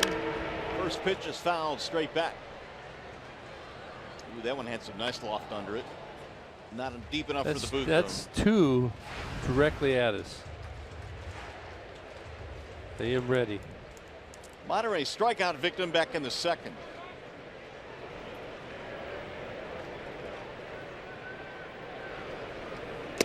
got on Sanchez tonight? He's had to pitch out of a couple of jams, but really not a whole lot of pressure against him. Yeah, what I like is keeping his pace up. You know, he's not.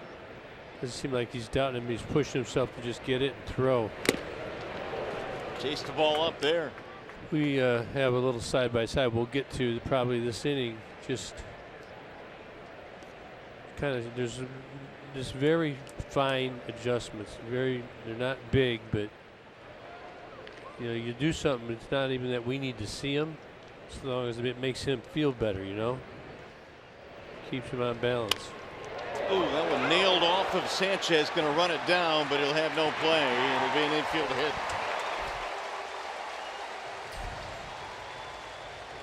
That didn't feel good. Hit him on the back of the leg, I think. Stings a little bit. Turns around.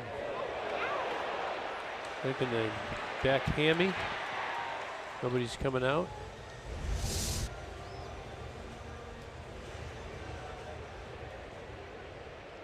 Seattle with its 4th hit of this game.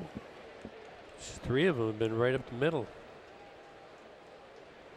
Here's Ben Gamel, 1 for 2 with an infield hit. And Sanchez right now trying to stretch out. And Kevin Rand's going to have to come out here, and here he comes now. The head athletic trainer. You can tell Sanchez just doesn't feel right. We'll get him on the mound and have him throw a few pitches. It's going to hurt. You know that. Got him on the calf. Remember in the olden days what they would do? The magic spray? Yeah, they get the ethyl chloride? Yeah, the little silver canister. Bill Beam, Pio DeSalvo? Yep, Beamer and Pio. How's that?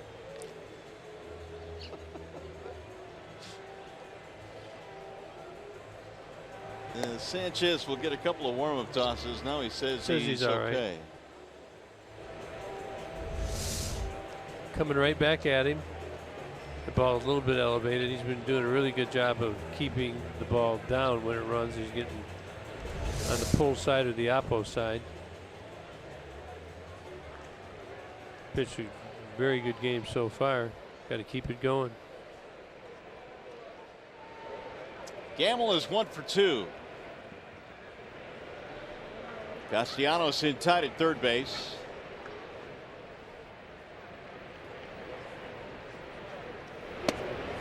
Ball 1.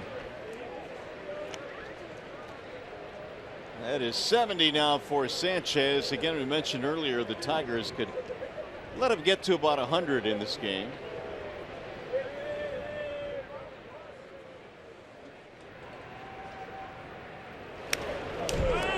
Sanchez's last appearance in a major league game was in May on the 19th against Texas.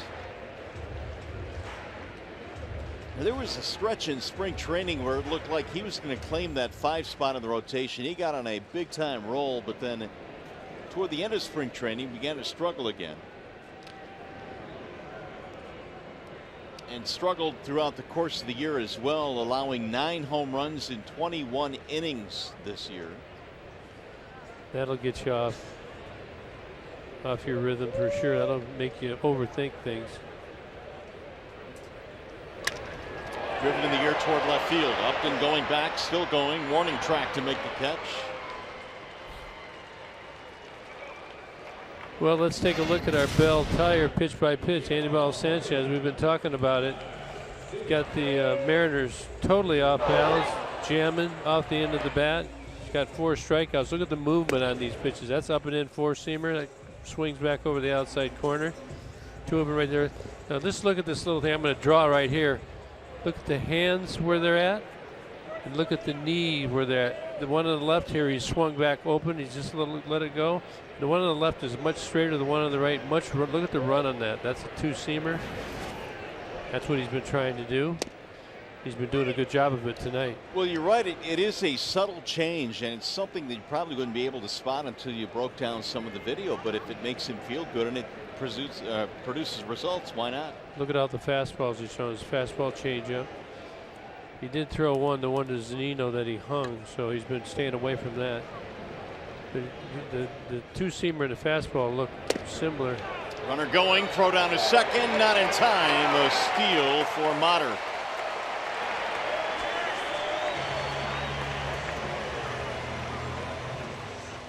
Motter gets his 9th steal.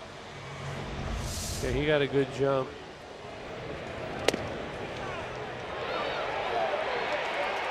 Pretty good catch and throw, to be honest with you.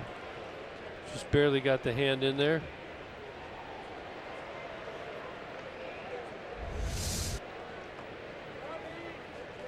Nine for 9 this year for Motter, Yeah, so he's in scoring position. Sneak attacker, good route there. I don't know what else you could do. Already it takes a ball inside. Want to make sure he doesn't get third on you. Seattle has not been without his scoring chances as Sanchez reaches 75 now in the total. They left the bases loaded in the second. They left 2 more men on in the 4th. Driven toward left center field. That ball is hit well, and that ball is gone. It's a home run for Heredia, and the game is tied.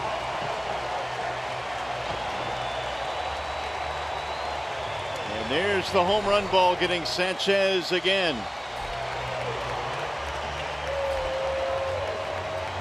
There's a fastball. It's right down the middle. Doesn't do much.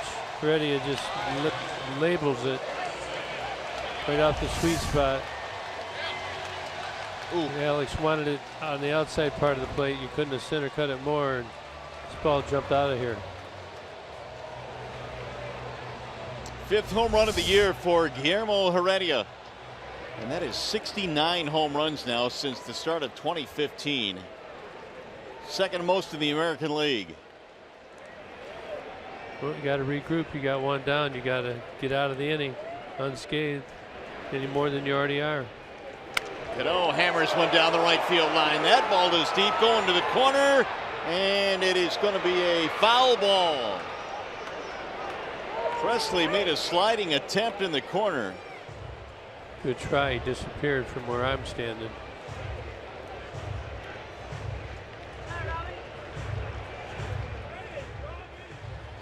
Well, Cano almost made it back-to-back homers. Yeah, he's jumped in. That's one of Alan Trammell's sayings all the time. Be ready to jump him after a home run. A lot of times it's a good pitch. Cano lining to a double play in his last at bat. Broke his bat. Lining sharply to Kinsler.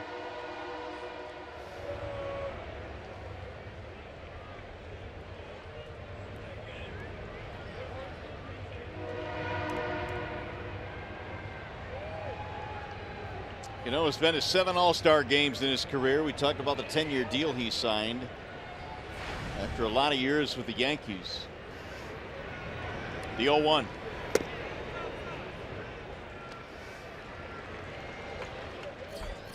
And now there is activity. Steve Cishek in the bullpen for the M's. Yeah, this is where the Tigers and where Anibal's got to really buckle down and find a way to get through this inning. Big swing there by Cano. He's got to prove to himself that he can get by these challenging moments. Still throwing the ball good.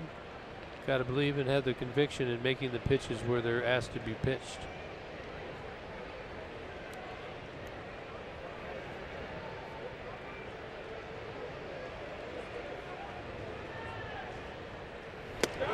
That'll straighten him up. 2 balls, 2 strikes on Cano. Robinson over his career has had 4 top 5 finishes for the MVP. Cano went down on strikes in the first inning on a changeup down in the dirt, so you got to watch out with that pitch. He's already seen it. Being the good hitter that he is, be a dangerous pitch. That's why you see the pitches up and in.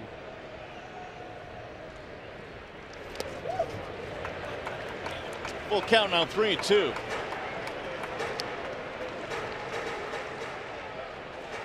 Well, look at MLB history. 4th on the list. Most home runs by a second baseman. Now there's some names right there. Rogers Hornsby, Jeff Kent on top, Biggio, Ryan Sandberg right behind.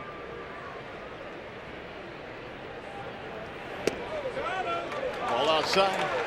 He lost him. Ball 4 to Cano.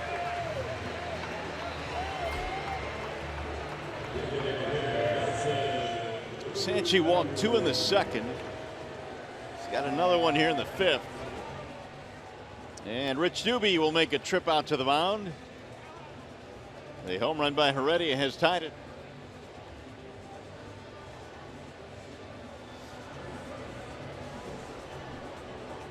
Hey, the Tigers July Digital Ballpark Pass is your ticket to every home game in July. One pass every game, only $69.99. All tickets will be digitally delivered via your mobile device. Buy yours today at tigers.com/pass. Well, Sanchez being pushed. He's at 82 pitches, so you know he's tired. Here's Stump getting ready to come in should he need it. Need some help. He'd be probably for getting down there Seager, Valencia, or Dyson. Lead swing there by Cruz, 0-1. He's a double play right here. Cruz hit a ground ball his last time up. Batting .290, 14 homers.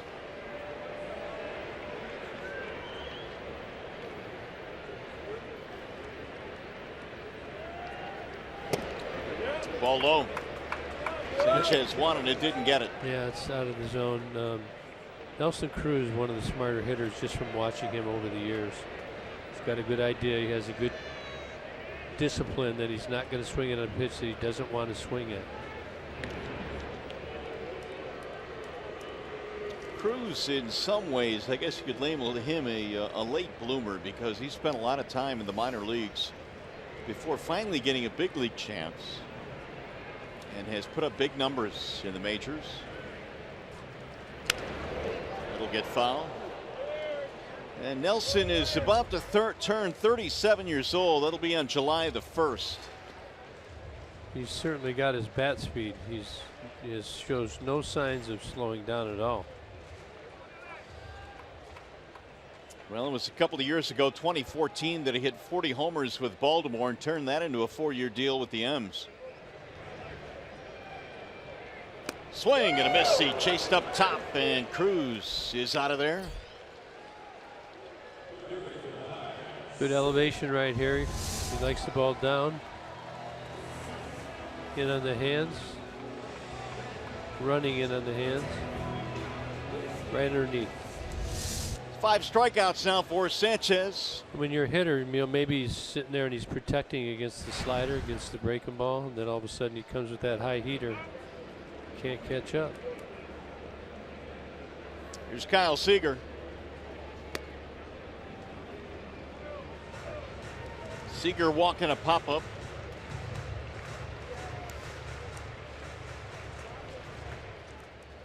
Good two-way player, Gold Glove defender at third base. Was an all-star last year. It'll miss outside, 2-0.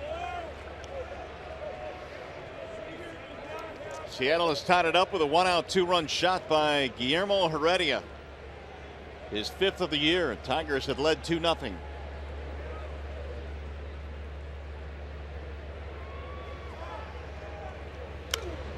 He popped him up, shallow left.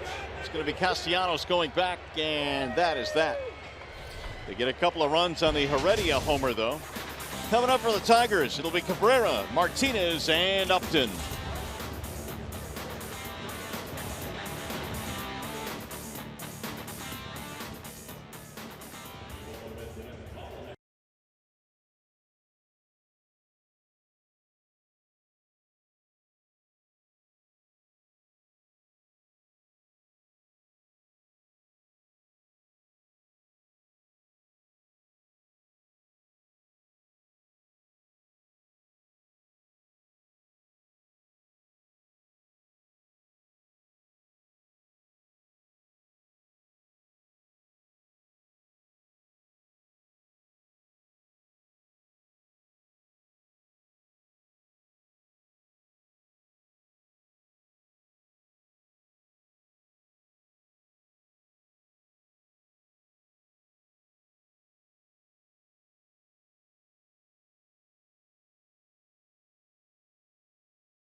We go to the top of the 6th inning here in Seattle. Sun starting to set on a gorgeous night. In between innings, you finally got your man to come on up here, and Kirk Gibson signed that Tigers in the back of his shirt. Well, he paid the price. You know, you got to do it. If you make a deal, you got to live up to it. Not only did you sign his shirt, but you also signed a baseball for him too, right?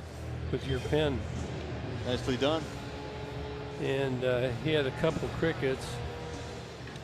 Now, I'm thinking he only ate 3 of the 5 that you requested. Here. I'm not going to eat that. I'm not going to. Oh. There's your buddy. It's a hot cricket. Okay, now we're going to throw crickets at each other. Okay, it's a rally cricket. All right, let's go. Hey, now that's a good idea. Oh, they're grasshoppers, not crickets. I tricked you into saying it. Rally grasshopper.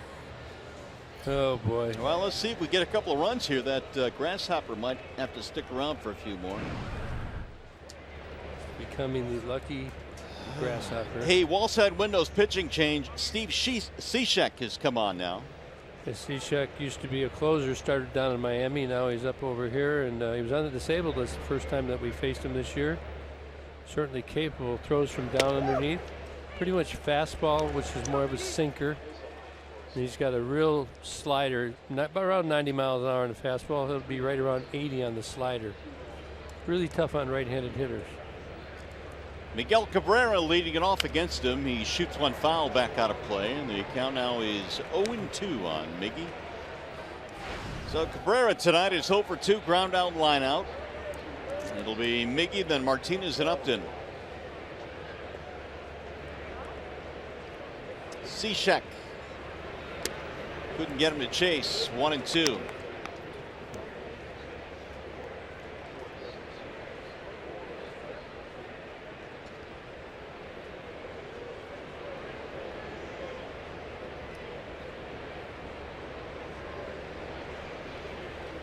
And again, he stayed away. Level the count now. 2 balls, 2 strikes.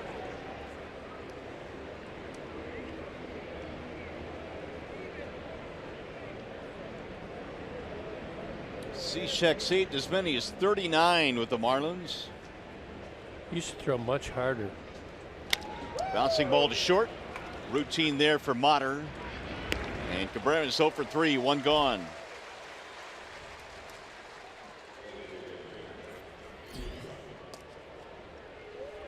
Well, Menards brings you the big money encounter, and the Tigers' month of June has been awfully good in terms of what the bats have been able to do. Average batted balls in play. First in those categories. Runs per game 4th. But it's the big key hits. The Tigers have opportunities that they've gone by like every club does. But when you get hot, you seem to really come through. You have almost less runs and less hits. But you just tend to do it in a timely fashion, and you win more ball games. So ideally, it's what you're looking for, the balance. JD looks at a ball that spins inside. 2 balls and no strikes. Would you rather be 2 for 4 and lose, or have 0 for 4 in a sac fly, or 1 for 4 in a win? So that's kind of to give you an analogy. I know what everybody's saying, but do you really believe it? I'm serious. 3-0. No, and I think you're right. I think that that you may say, all right, I'll take the 0 for 4 and take the win. But do you really mean it? Yeah, there's just you have to ingrain that feeling of walking in the locker room, celebrating how good it feels to have won that game. You set out every day, you prepare to do it, and when you do it, and at home, especially if you have some dramatic or walk-off stuff, that's even better. 4-pitch walk for Martinez. Upton will stroll in, and Kinsler and Lloyd going over. The previous at bat, perhaps. Jap, you got to get the ball up. Now, Jap likes the ball down. This doesn't mean you take everything, but you got to try to get something up that you can handle. You don't want it to be down and out of the zone. Upton bounced into a double play. 6-4-3 variety back in the 4th inning. -2. Tigers got a run in the 3rd and a run in the 5th. RBI double by Kinsler in the 5th inning.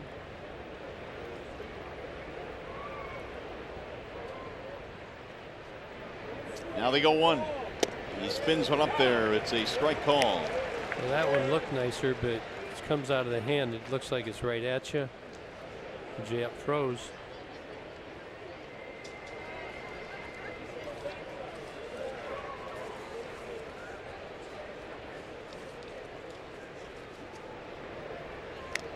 Just stays alive. In the first meeting in the year between these two teams back at Comerica, the Tigers put up 19 runs and beat the Mariners 19-9. Seattle came back to win the last two in the series.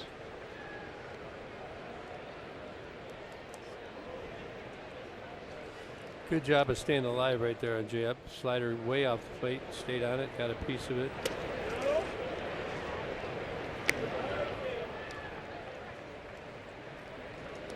That's a tough AB. I don't know if you can really appreciate it. Watch where Cishek delivers the ball from. It's low. It's across his body. It's behind J-Up's back. Driven to right field on a line. It's going to drop. Base hit.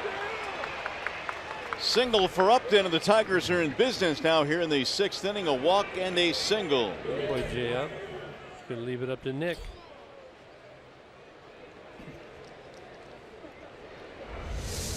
He's kind of guarding against that slider. He's showing the Mariners he can lay off it, and then he just fists strongly to the right field. If I was Nick, I don't know if he can do it or not, but see how the sliders seem to kind of start up a little more? All the fastballs are starting lower. If you just sit on something that looks like it's going to hit you, that's the one you want to sit on. That's the one that's breaking right across the plate. At least till you get 2 strikes. He'll bend in for a strike. Brutal. Come on, Fielding. Even Castellanos gave it a bit of a head shake there, thinking that ball was low. You see, you can't. If that's a fastball, you can't hit that. If it's a slider, you can't hit it. You get 2 strikes on you, have to expand your zone. But somehow, that ball's coming right at that hip. It's one you want. Tad low and away. Castellanos hit one to the wall in right field in his last at bat. He's 0 for 2. He also hit a bullet down to third base that Seager made a nice short hop pick on. So if this ball's coming, you think it's going to hit you right here, that's when you want. That's going to break right across the plate. In there, strike call, and Castellanos wasn't a fan of that call either. But you bring yourself susceptible to that. Now it's 0-2. Now you just go to battle. You declare a full emergency within your soul, and you say emergency. And now I find a way. Doesn't work all the time, but you're fine. I ask young kids sometimes, if you take a fastball right down the middle, like you say you're going to go up and you say, I'm going to take a strike. Okay. And the guy throws a curveball right there. How do you feel? No big deal. No big deal. Okay. But if you take a first pitch fastball right down the middle, oh, it bothers them. Right. It's just a mindset. So again, you have to learn how to overcome the normal way, though it's wrong, of thinking. It's being a hitter sometimes. Bouncing ball to short, could be 2. Bobbled! Everybody is safe. That was a double play ball that was muffed by Motter, and the bases are loaded.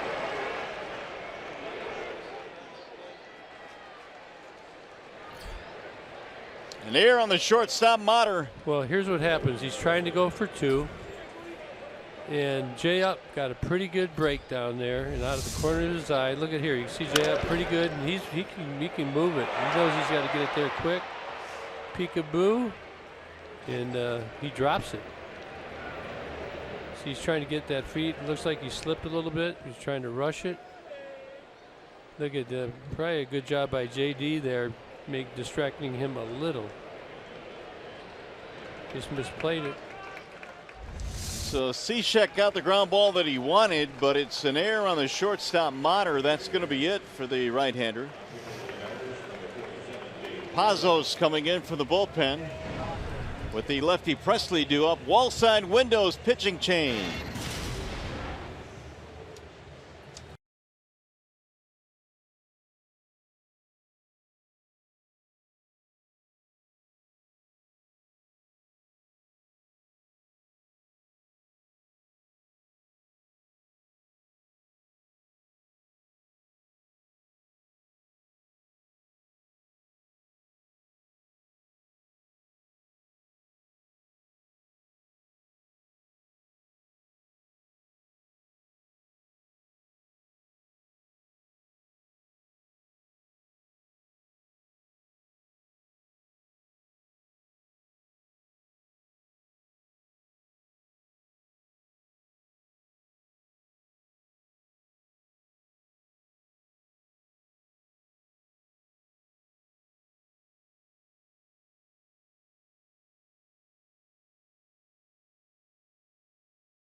Tigers baseball on Fox Sports Detroit is brought to you by Bell Tire. For tires and auto service, everybody needs a Bell Tire guy.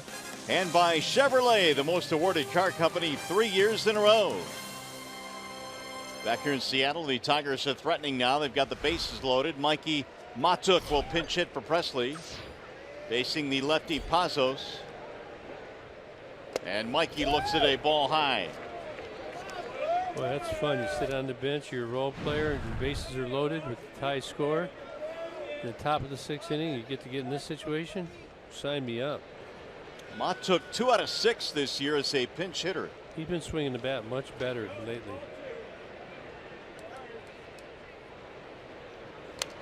Fouled away. 1 ball and 1 strike. 98 mile an hour on the fastball. Better be loose. Pazos 29 games. This is his 30th game. 1-1, 2.10 ERA. Has not allowed a run in 24 of his 29 outings this season. Matuk's had a really good month of June. Ooh, that did it hit him? Man, it just missed. He felt it like it did. That would have forced in a run.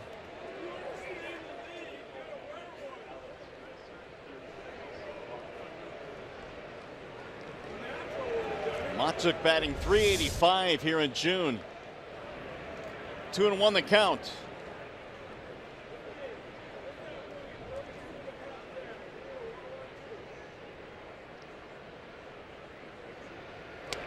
Swing and a miss. He went around. 2-2. Big slider right there.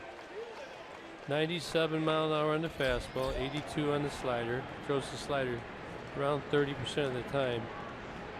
Mikey up two balls and a strike. Thought he would come with the heater, as I did. Now you got to guard against it. Against that slider now.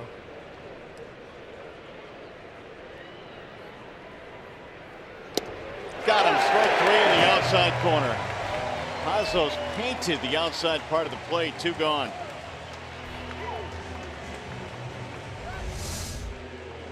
See, it's a backdoor slider. Looked like he wanted it in. He got it away. Right on the black. Mikey couldn't pull the trigger. It's 2 away. So it'll take a 2-out hit now for Romine. A walk and a ground out for Andrew. Batting righty against the lefty. Romine drives 1 foul. Look at the Mariners in close on the corners. Their scouts saw Romine bunt with a couple outs the other day and a guy on third. So they're going to take that away. Valencia way in at first base.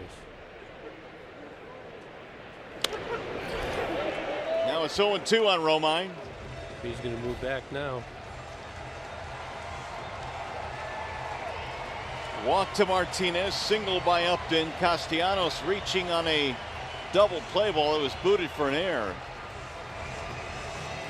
And now Zunino is out to the mound to tuck with Pazos.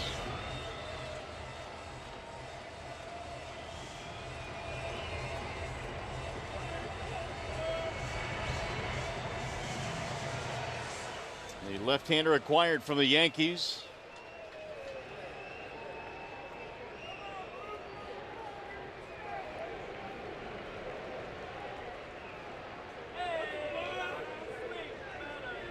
Here's the 0-2.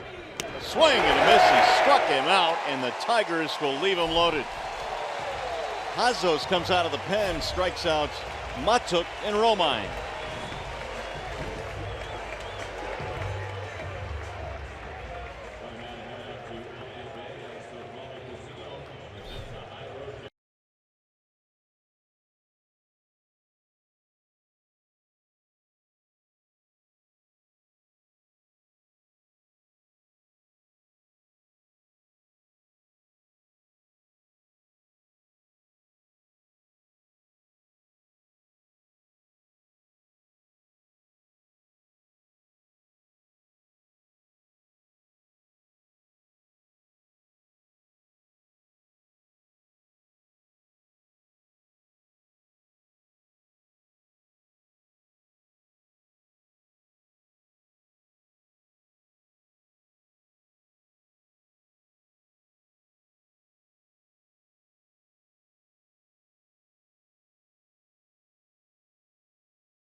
showstopper will go out to Colorado, where Nolan Arenado yesterday against the Giants completed the cycle with a walk-off home run. And that is doing it in style. You got to have a name for that. Yeah, there's got to be. Like the immaculate inning. It's got to be something to complete the cycle on a walk-off. Pretty impressive. The fourth cycle hit for this year. Carlos Gomez, Will Myers, and Trey Turner. The other three. I like Arenado. He's a good-looking player. I like him as a kid. Works hard. Tigers will see him later this year in Colorado. Hey, we got a Wallside Widnow's pitching change. Alex Wilson, 32nd appearance. Does a pretty good job of holding. He's taken some lumps just recently, but back on the mound tonight, he always comes back. Knows how to dump the times when things aren't so good. Sanchez goes 5, gives up the 2-run homer to Heredia. That was it. Mikey Matuk stays in the game. He'll play right field. Tigers 2 runs, 4 hits, and for Seattle tonight 2 runs on 5 hits.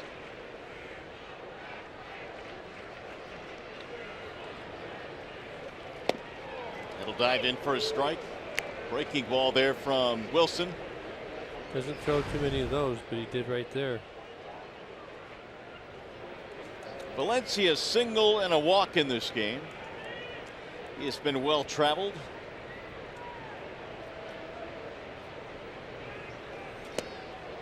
Did he hold up? He did. 2-2. Dyson and then Zunino to follow as Wilson operates with the bottom of the lineup here for Seattle.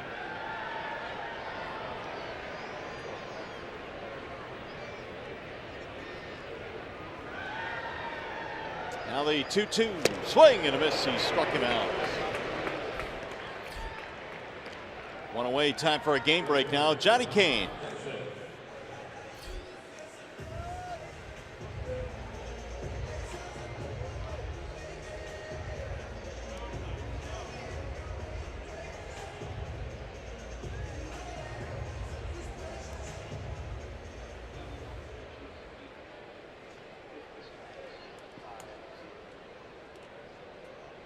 And 1 game under the 500 mark. Thanks, Johnny. The Royals are reasserting themselves in the division.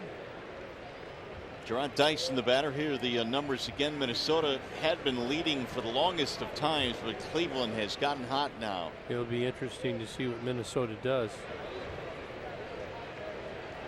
Dyson bunts, got it past Wilson, and no chance to throw him out. He splashed it right by Wilson.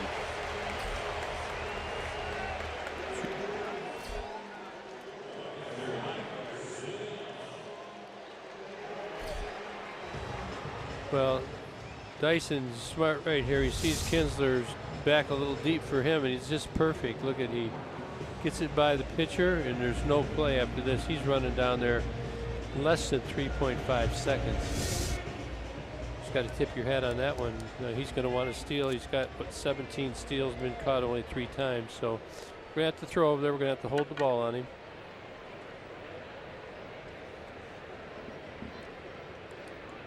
Here is Mike Zunino. Ball 1 to Zunino. Looked pretty good there, but Wilson did not get the call. Hit by pitch in the second. He struck out in the fourth, and he fanned with a couple of guys on. You know the Tigers are going to try and keep Dyson close. They're going to throw more fastballs than normal to Zunino.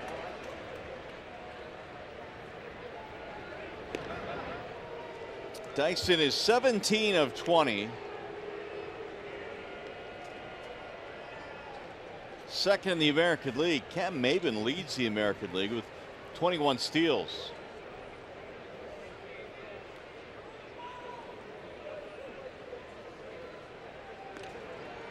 Dyson stole a boatload of bases with the Royals in his 7 years there.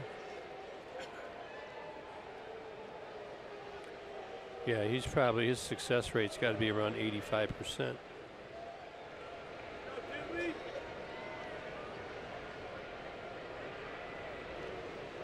got to hold it on him now. Ripped foul, third base side, and broke his bat.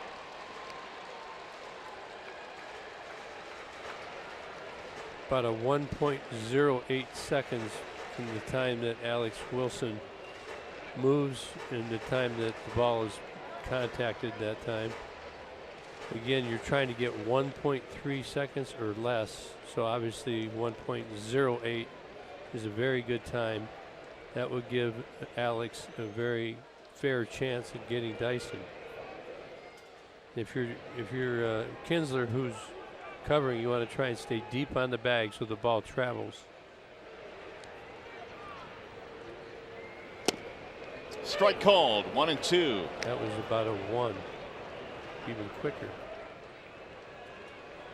If you're an infielder and you get in front of the bag, you catch it in front of the bag, then you have to move your hand manually to make the tag. That's way slower than letting the ball come deep to the glove. Hold it. Dyson diving back in. That's your favorite sound right there, the crowd booing. Yeah, we got to throw another couple over there. I think if he holds it for 5 seconds right now, he might catch Dyson trying to get an early jump.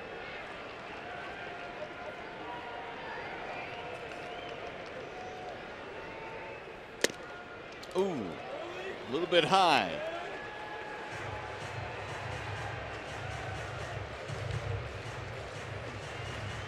You know he's going to go 3-2.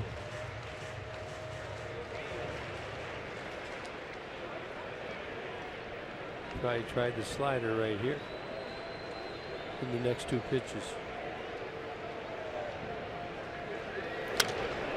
High pop up down the right field line. Matuk coming in, still coming, but it's back out of play. 8 or 9 rows deep. It's a long run in that. You see how that wall jets out right there? That's a tough play. See, this goes right here, and it comes here and here, and you're coming over this way. Remember, J.D. Martinez got hurt last year in Kansas City, approaching the wall like that.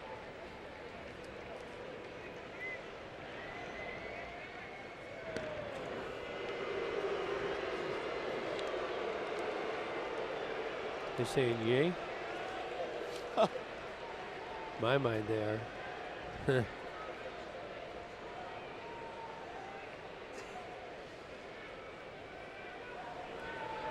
2-2 on Mike Zunino. Now Willie steps off. Almost balked there. Dyson thought he did. Don't be confusing CB over there now. Miguel yelled from the dugout. He's yelled back in the dugout. The 2-2 again is outside. Missed away with the breaking ball. Let's take a look at that last move right here. Got to step off that back foot. Oh, that was free. It might have been a balk. Yeah, it might have been. Wilson this year is on pace for 75 appearances. Runner goes on 3-2, chop the third foul. And that's something Brad has talked about. They need some other guys to step up at the back end of their pen because Green and Wilson are both going to be on pace to throw nearly 80 games this year. That's a lot. Low 70s is a lot. 80 games is, wow, I think you'd like to have it. You go to the playoffs and get into the World Series, oh sure. Sure. But not before you get there.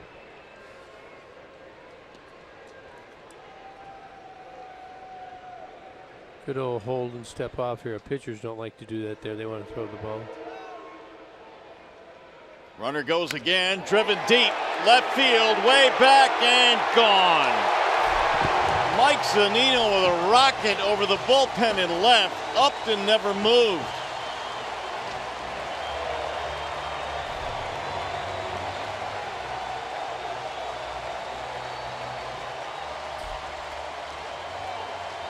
And Seattle leads 4-2. Well, Zunino's been unbelievable in the month of June. Well, and Dyson's kind of set this up. He gets on base. You can't tell me that doesn't have some effect on Alex rushing a little bit. His pitch selection. He gets a fastball really right down the middle. Zunino did not miss it. Yeah, that may have been a classic example right there of what the speed can do in terms of dividing a pitcher's attention.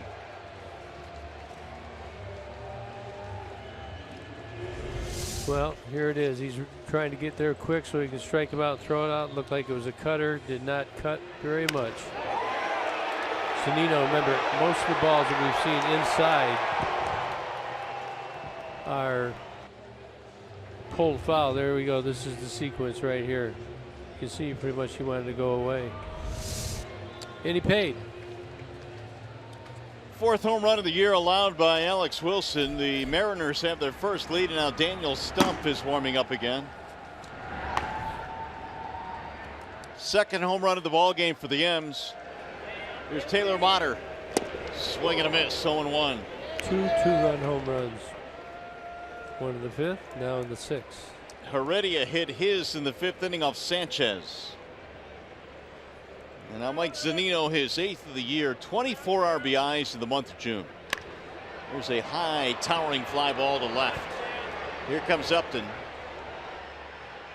And there are 2 gone. Big league pop up there. That'll bring up Ben Gamble rather. So the Tigers have had a couple of leads in this game, but they've not been able to hold them.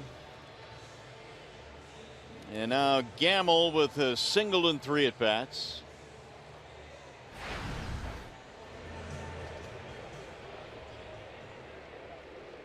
The rookie batting .346.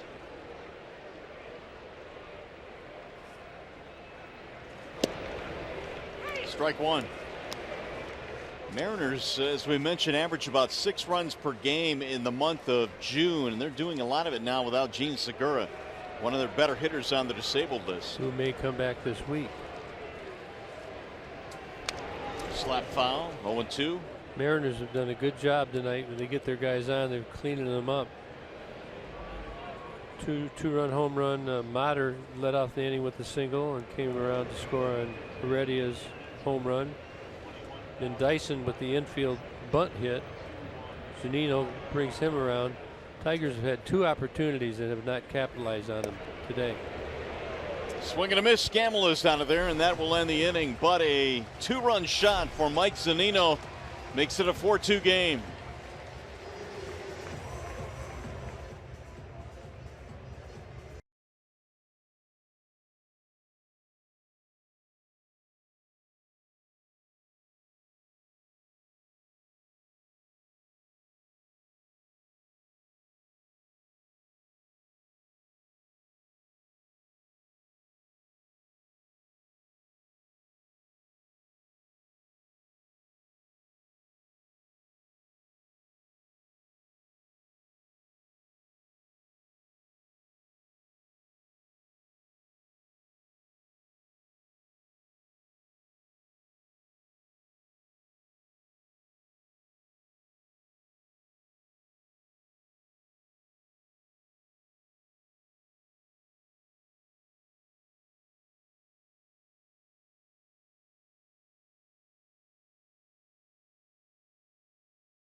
Call of the game.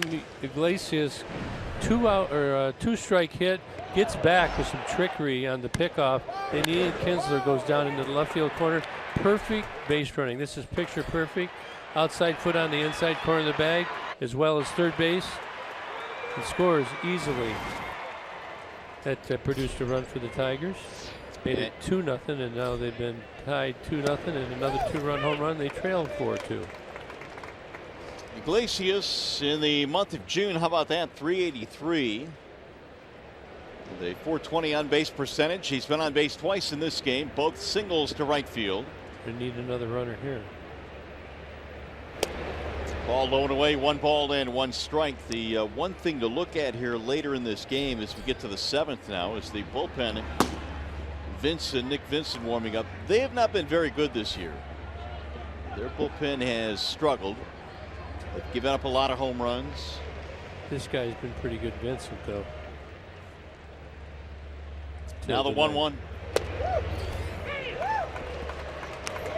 Pazos struck out Matuk and Romine to leave the bases loaded in the 6th. He goes back to work here in the 7th.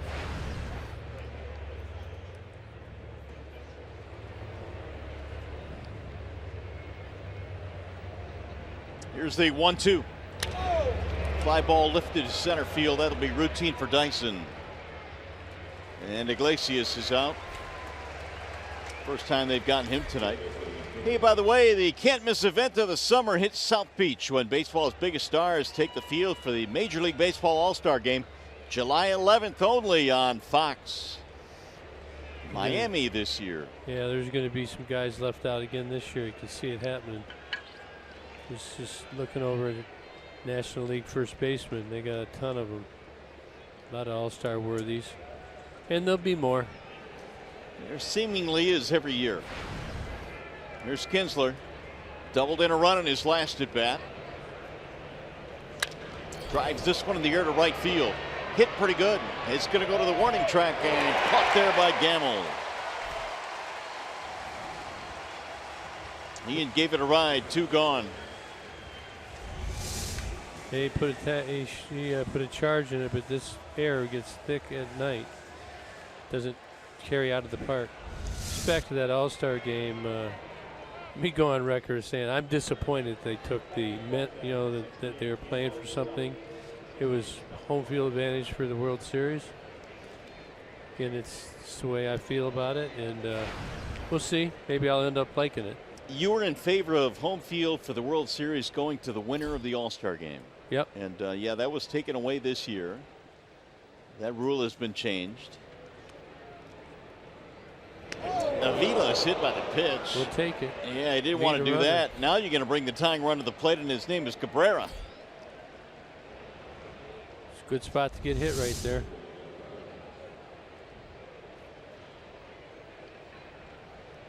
Is that on the pad right there? Yes. Yep. These players are so much smarter. We didn't used to wear those, and when you get hit on the elbow, oh boy. That lasts a long time. Well, it swells way up, so you got to deal with that. Whenever there's swelling, there's pain. Looks like Pazos just bought himself a ticket out of this game. It's going to be Vincent. It's going to come in to face Miggy. So Vincent, the right-hander, to face Cabrera. It's a wall side windows pitching change. We'll be back.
our Comerica Bank game summary. Ian Kinsler plated Iglesias to make it 2-0.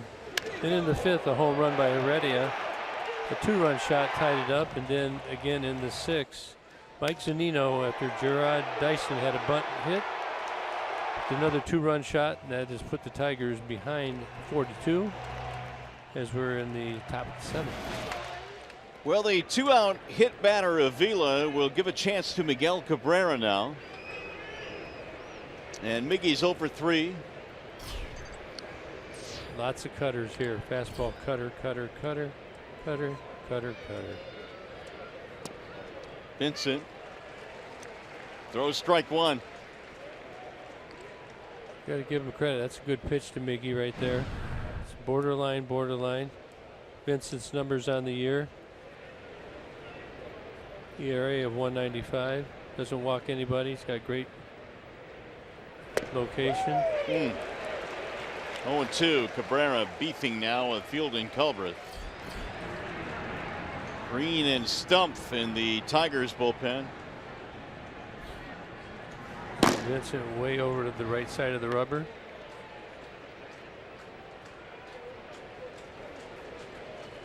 Threw across his body when he was with San Diego, making it extra tough on the righties. Here's the 0-2. Fly ball right field. Should get him out of the inning. Gamble is under it, and that'll retire the side. No runs, a hit batter, and 1 man left. And coming up from Seattle, the Consumers Energy 7th inning stretch.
We play in the bottom of the 7th inning. The upcoming matchup presented by Wallside Windows. Jordan Zimmerman and Ariel Miranda will go tomorrow for Seattle. Yeah, Zimmerman really has been throwing the ball better every time out. Last time out, his best performance.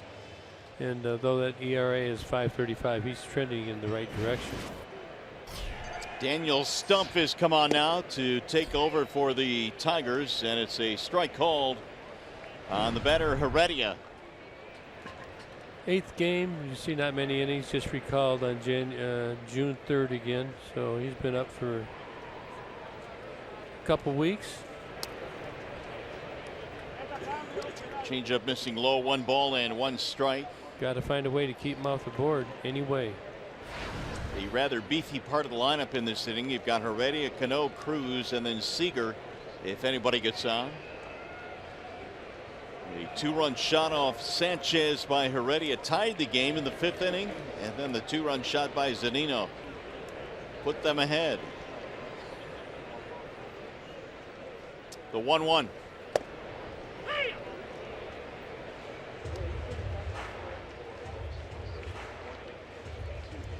Wilson goes 1 inning. He picked up 2 strikeouts, but he gave up the 2-run shot to that guy right there, Zunino. Here's the 1-2. 2 balls and 2 strikes.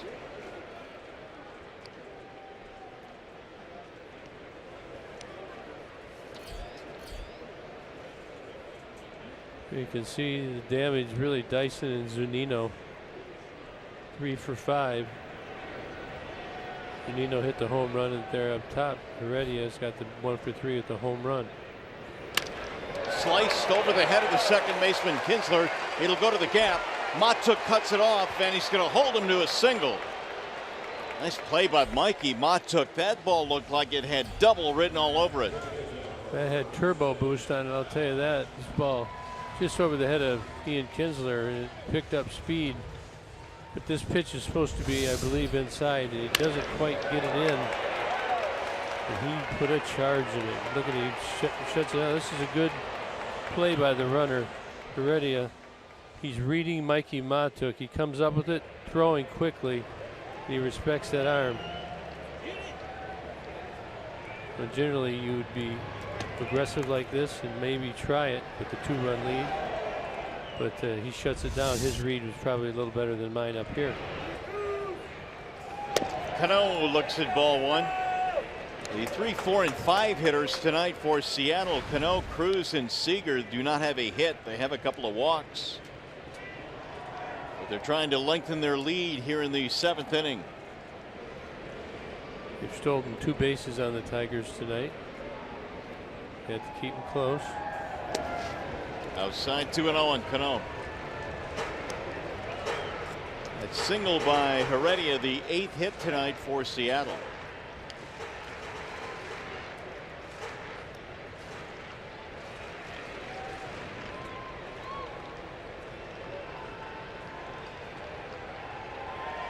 Snap throw and the runner back. Little step off move.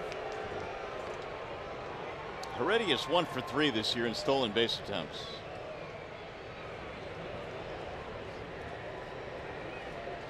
Without the lefty, you just guess.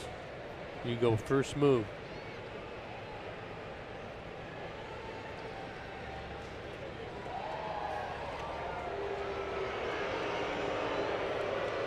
Crowd just does not like those throwovers. Been booing all game.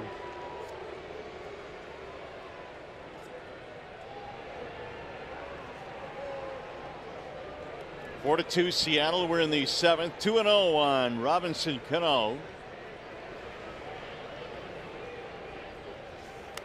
Ooh, he tried to get out of the way and fouled it back. Almost hit that ball right off his hand.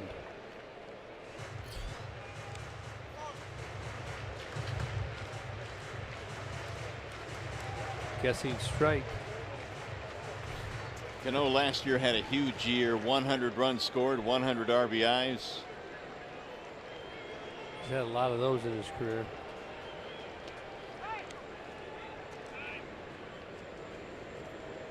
Big league career began in 2005 with the Yankees. It's his 4th year now with Seattle.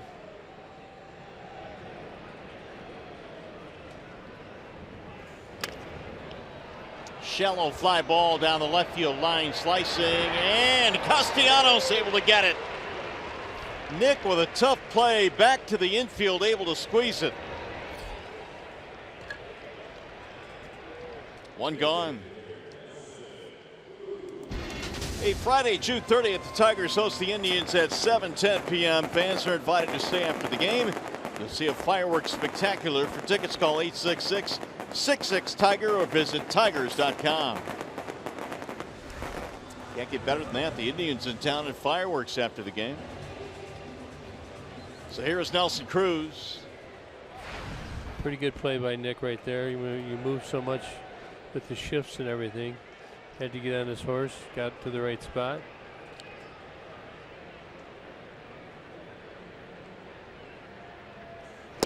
Ball 1. It would have been a much easier play for Castellanos, as you mentioned, had he been playing a normal third base position. But all these shifts now have taken guys out of their comfort zone.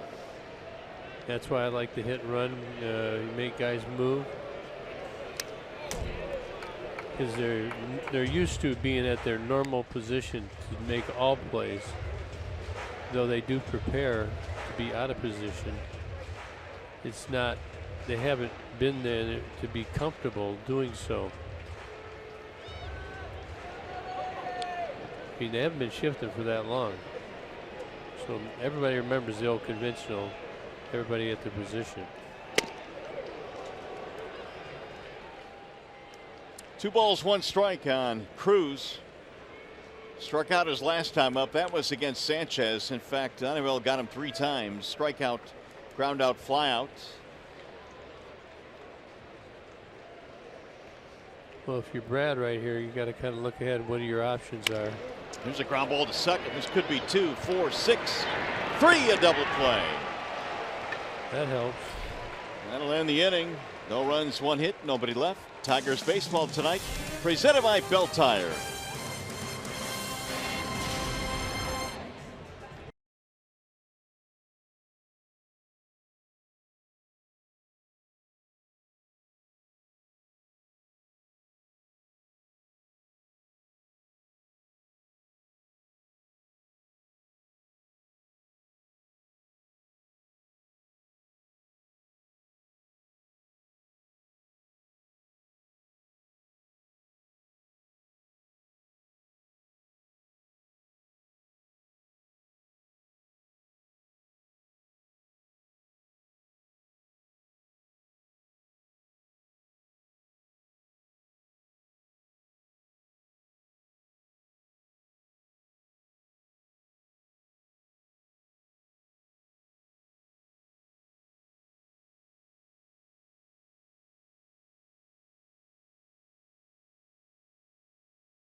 Just the routine ball, but watch Ian. Watch how he sees it right here. He plays back, and then he comes up into it, so he gets that all-in-one motion, the field and the flip. You know, it just looks like a double play. It really isn't, though. Ian, look at, he times it. Now he moves into it, and it's one motion. Gets his feet in perfect position. It's an easy double play, but when you see little things like that, that's what makes the real quick ones. That's what makes them happen. Here is J.D. Martinez as we go to the 8th. A swing and a miss by J.D. I like to look at stuff like that. It's really neat stuff. I think when you look at the nuances of the game, even that turn there by Iglesias, the timing on that play is really something to behold. And obviously it's something they practice over and over every day during batting practice. They played together for quite a time as well. And just think with Alan Trammell and Lou Whitaker, how much they knew each other's mannerisms. 20 years. Yeah, to be sure. And that's what you're trying to build. You're trying to build familiar people that know what everybody's mannerisms are, their timing is. Ground ball to first. And Valencia will take it himself, and Martinez has gone 1 away. Tigers really haven't had a ton of action going on. However, they have had the bases loaded 2 times, one with no out, one with 1 out. They've got only 1 run out of it. That's they're paying for it right now. And other than that, pretty good pitching by the Mariners. They've gotten the outs when it's counted. Tigers are 0 for 7 with runners in scoring position. The Mariners 1 for 4. And they got 2 home runs. What's the difference? Here is Upton now with 1 gone. Big swing there by J.Up.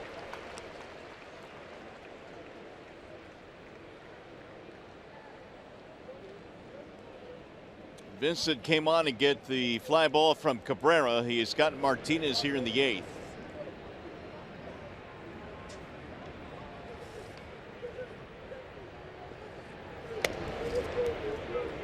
Edwin Diaz is their closer, and boy, does he throw hard. 100.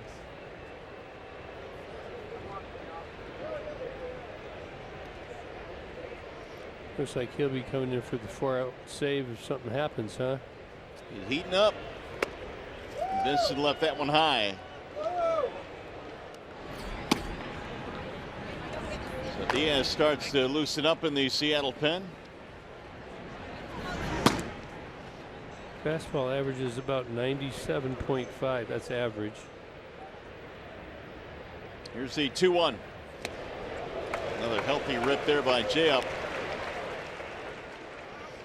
Single double play ball and a ground out in this game for Upton. Tiger box.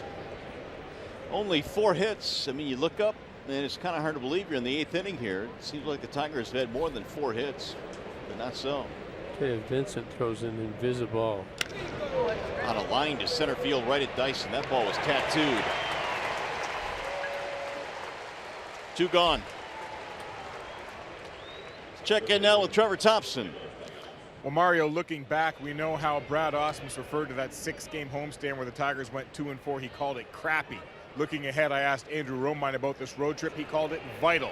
Nobody liked what happened during that homestand, but he said going on the road, it's tougher to win, but this team has to get it together. They have to play better defense, get better pitching, and certainly get the offense going because they need wins on this road trip to stay relevant going into the break. And certainly, as everyone is talking about, the upcoming trade deadline season.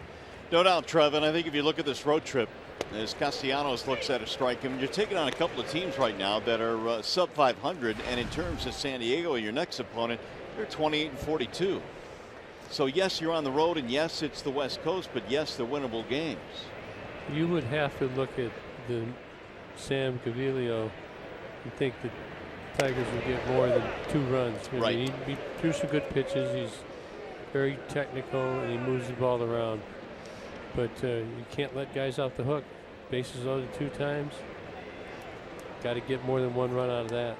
Cleveland won again tonight, so for the time being, they're 5 up on the Tigers. Little looper into right field. That's going to drop. Base hit. Castellanos is aboard with a 2-out single. Boy, Nick. Now the Tigers bring the tying run to the plate. It's going to be Mikey Matuk. No, Brad took a gamble, and it was the right move. He pinch hit Matuk for Presley against the lefty Pazos, and Mikey struck out. So now they've got the righty Vincent on the mound, and the Tigers have no left-handed bats left. So you go for it. Sometimes it doesn't work out, and it puts you in a weaker position somewhere down the road. However, Mikey's capable of going yard right here. He does. I'll eat 5 grasshoppers. Here's the strike, just to reiterate. If he goes deep right here, you will eat 5 grasshoppers. Yes, and if you got a cricket, I'll eat that too.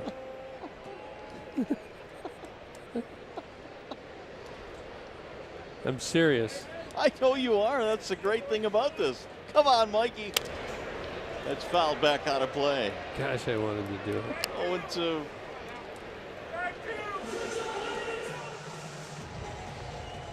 Got to be willing to pay the price. It's a minimal thing to do. At least I could do. Force yourself to have that good vision. It's going to happen. Oh, shut up, Gibby. You can hear some saying that. Not going to do it. Not giving in. The 0-2. Swing and a miss. He struck him out.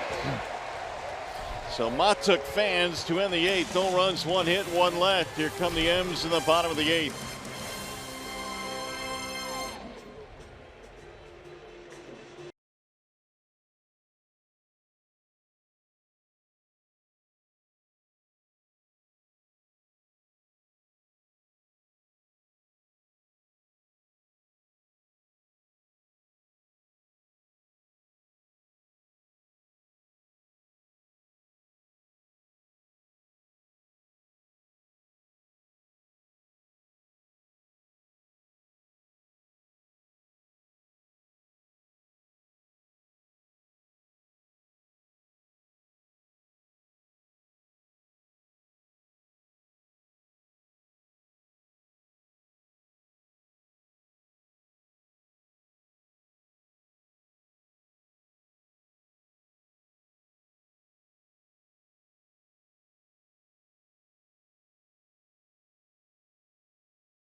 Tigers down by 2 as we go to the bottom of the 8th inning. Kyle Seager will get things started. Hey, Steve Yzerman fan here.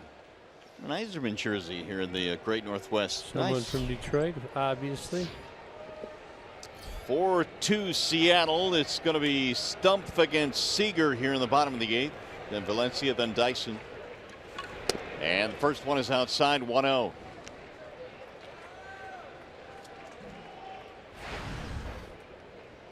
We'll see how long they leave Stump in. Valencia is just a tad better against lefties. Actually, he's better against righties.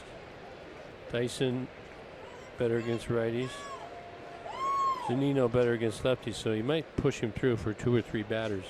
Then K-Rod's hot and ready. Driven foul. Get it hot and ready.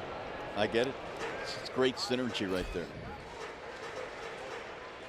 1-2. 5 minutes or less.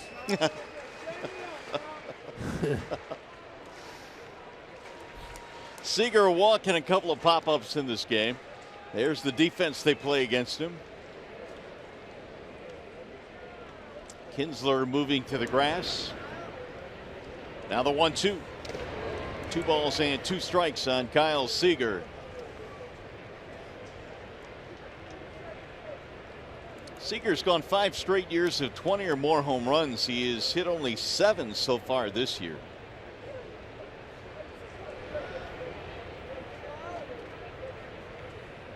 Waiting on a 2-2. High fly ball, left center field, playable. Romine calling and catching. 1 out. Tigers baseball on Fox Sports Detroit is brought to you by Comerica Bank, a part of Detroit and the community since 1849. Your Metro Detroit Chevy dealers. Visit ChevyDetroit.com. See why Chevy drives the Motor City. And by Wallside Windows. We can do that. We are the factory.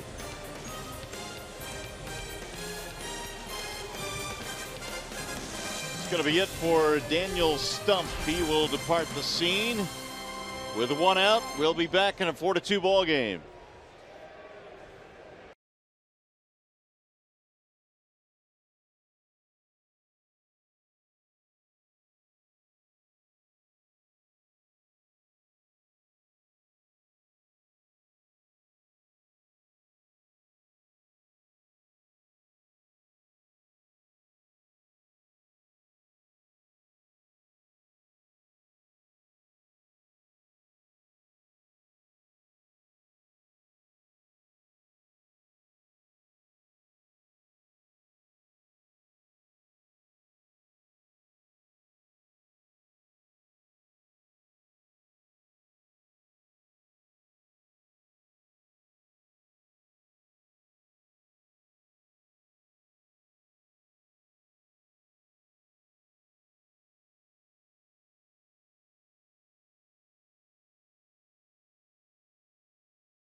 And look at the top draft selections. What do they do? Now they're drafted, the excitement's over. And I believe today the short season teams begin. And Alex Faedo from Florida, our #1 pick, I believe he's still pitching in the College World Series, right? He had, 11 Ks and a couple days ago, 7 innings pitched, so he's ready to go. Yeah, beat TCU, so Faedo and the Gators still going. But the rest of the guys, they're hoping they can go to probably short season Connecticut. Some of them will go to West Michigan for the Tigers. And hope to have a successful first half a year of professional ball. That's a lot for a kid. You come out of college and then you go into professional baseball. And some of them will stay down in Lakeland and stay at what they call extended spring training and into the Gulf Coast League. Valencia looks at a strike and it's 0-2. They will get to know Lakeland, Florida real well, all of them. All the restaurants. Well, I mean, you finish, if you're in college, then you go play, say, in Connecticut, in Norwich, Connecticut. Then after that, you got instructional ball. So they got a lot of baseball left. Guerrant stays away, missed it outside, 1-2. Gerald Laird's managing in Connecticut, isn't he? G-Money. Who do you call him? G-Money. G-Money? That was his nickname. Well, those kids, they'll be wide-eye and bushy-tailed because they don't know what they're getting into. I mean, it's a great game, but you have a lot to learn and a lot to learn how to endure. Fly ball lifted to shallow left field. Here's Upton. 2 away. I tell you, the big year is the first full year. That's the one that really, you really find out whether you like and want to do this as much as you thought you wanted to. And it's a good experience because once you start to figure it out a little bit, you get on to the finer points of the game. #1 rule, well, you know what that is. No. Be on time. Oh. You can just never be late, never miss. That's #1. And be ready to work. Show up on time and be ready to work. Here's Dyson. Was there ever a time in your young professional career where you thought, man, I don't know if I want to do this or can do this? Not professionally. When my first year at Michigan State, my only year, after probably 10 games or so, I thought, man, sure it'd be nice to go hit somebody on the football field right now. As I was getting frustrated. But my coach, Danny Litwaller, sat me down and gave me several reasons why I shouldn't do that. And I just happened to hit a couple of home runs that game, and then things started to turn around for me, and I became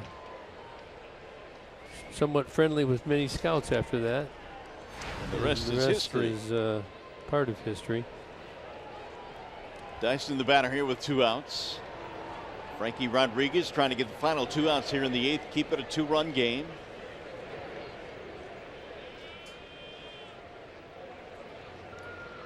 Now the 1-1.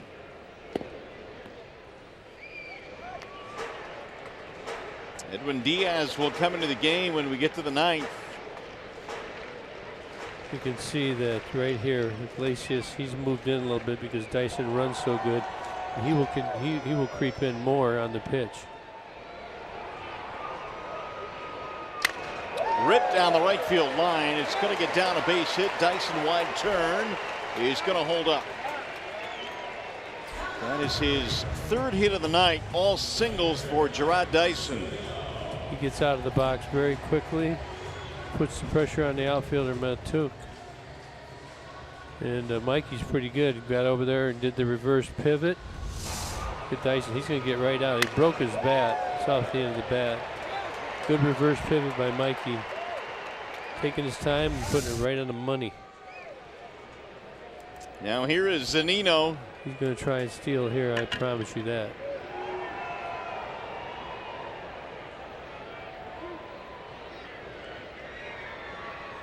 Runner bluffing on the first one. Ball 1 to Zunino. Frankie quick pitched him. 2-run shot for Zunino back in the 6th after Dyson reached on a bunt single.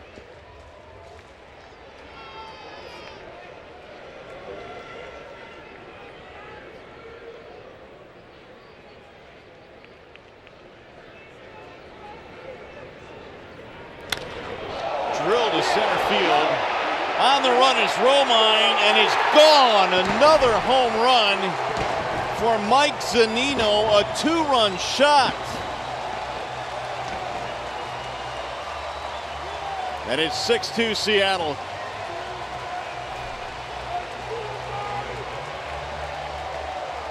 That is the 8th home run allowed by K-Rod in about 24 innings of work this year. Zunino remains on fire. Get out here in a hurry. This one's straight away center field. Single by Dyson, homer by Zunino. It's the fastball center cut down in the zone. This kid is strong. This is why they drafted him at the 3rd pick. There is strike 1 to Taylor Motter. Dyson started another rally. 2-out hit. Comes around on the home run for the 2nd time in 2 at-bats. Zunino has 26 RBIs this month. 26. He had 31 RBIs all of last year. Well, he's feeling it. What a huge home run. 6-2 now. 4-run lead for Seattle. 0-2 on Motter.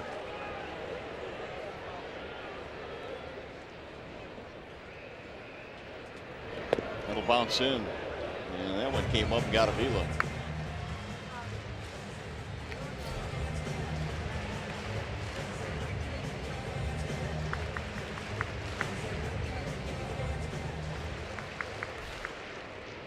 Two on, nobody on. A single by Dyson, a homer by Zunino. Tigers going to have their work cut out for him, trailing by 4. Romine, Iglesias, and Kinsler. There's another one that bounces in. Giving Avila a workout. Yeah, Frankie's really trying to 85 miles an hour. I think that's his fastball. Just trying to keep it down, keep it low. Always like to talk after you're raking like that. Zunino right there. He's willing to listen to anybody. He went around. Motter is going to be thrown out there to complete the strikeout. However, a big 2-run blow by Zunino, and we go to the 9th.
All right, boys, thanks very much. 6-2 is our score. Seattle on top. A couple of 2-run homers in this game by Mike Zunino, and one off K-Rod makes it a more difficult situation now for the Tigers. Diaz is in, their closer. And there's a ball outside to Andrew Romine, who leads it off. Yeah, Diaz, he brings you the Express 97 up. That first pitch was 96. 11 to 13 save opportunities this year. Fastball, slider.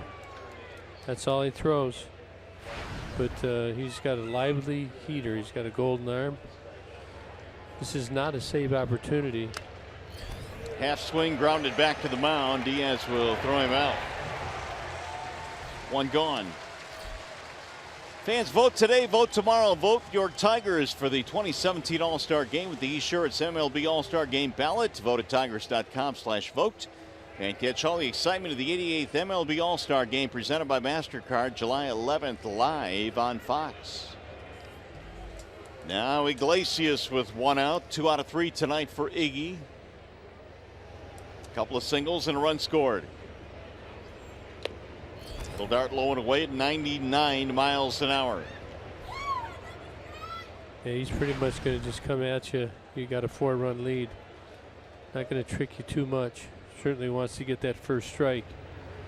Many times you take the first strike when you're down by 4 runs, but you get a guy like this. First pitch may be the best pitch to hit, so the manager will usually direct that. Let the guys know, take a pitch, don't take a pitch. 2-0, I'd definitely take a pitch here. Make him throw as many pitches as you can. Tigers need some base runners. That one was on the edge, to say the least. 2-1. Top of the order waiting on deck, Kinsler. Sliced and caught. Right at Valencia. Iglesias hit another bullet. Rocket. Yeah, he swung the bat and he's hit it well. Every time at bat, actually, he's hit the ball well. So the Tigers down to their final out now. Here is Ian Kinsler.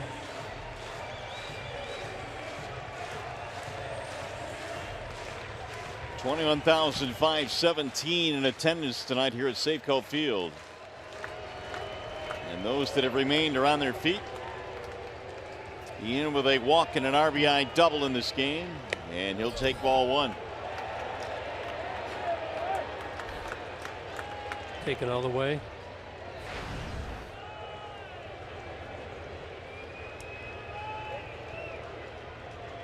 In tomorrow in game 2 for the Tigers. There's a strike called.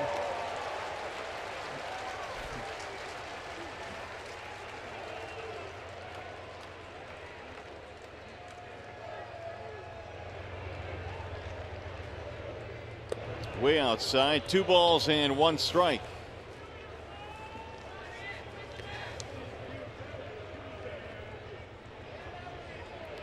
Went with the slider there just to keep him honest. It's a tough time as a manager right now for Brad. He's trying to figure out what can he do, how can he shake things up. It's really disheartening when you come out here with good intentions and you find yourself down by 4 runs in the top of the 9th inning. It's a pretty good closer. 3-1. You'll be thinking about it. It's not like you just go home and go to sleep. I promise you that. Kinsler will get a walk. It's a 2-out base on balls. A little bit of life now for the Tigers. They get a base runner. That'll bring up Avila.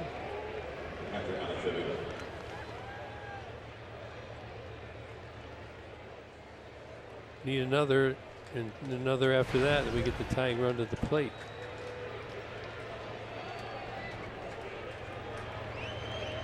Two-run home run by Zunino, proving to be really large. It lengthened the lead and gave Diaz some breathing room.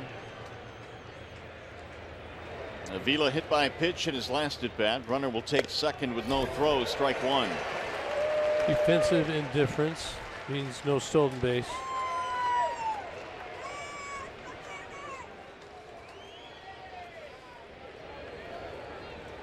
Tigers in this game have been out hit 10-5.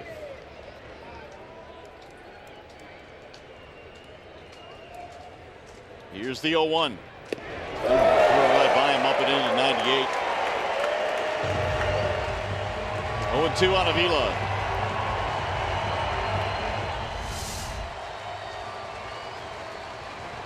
Gasolina.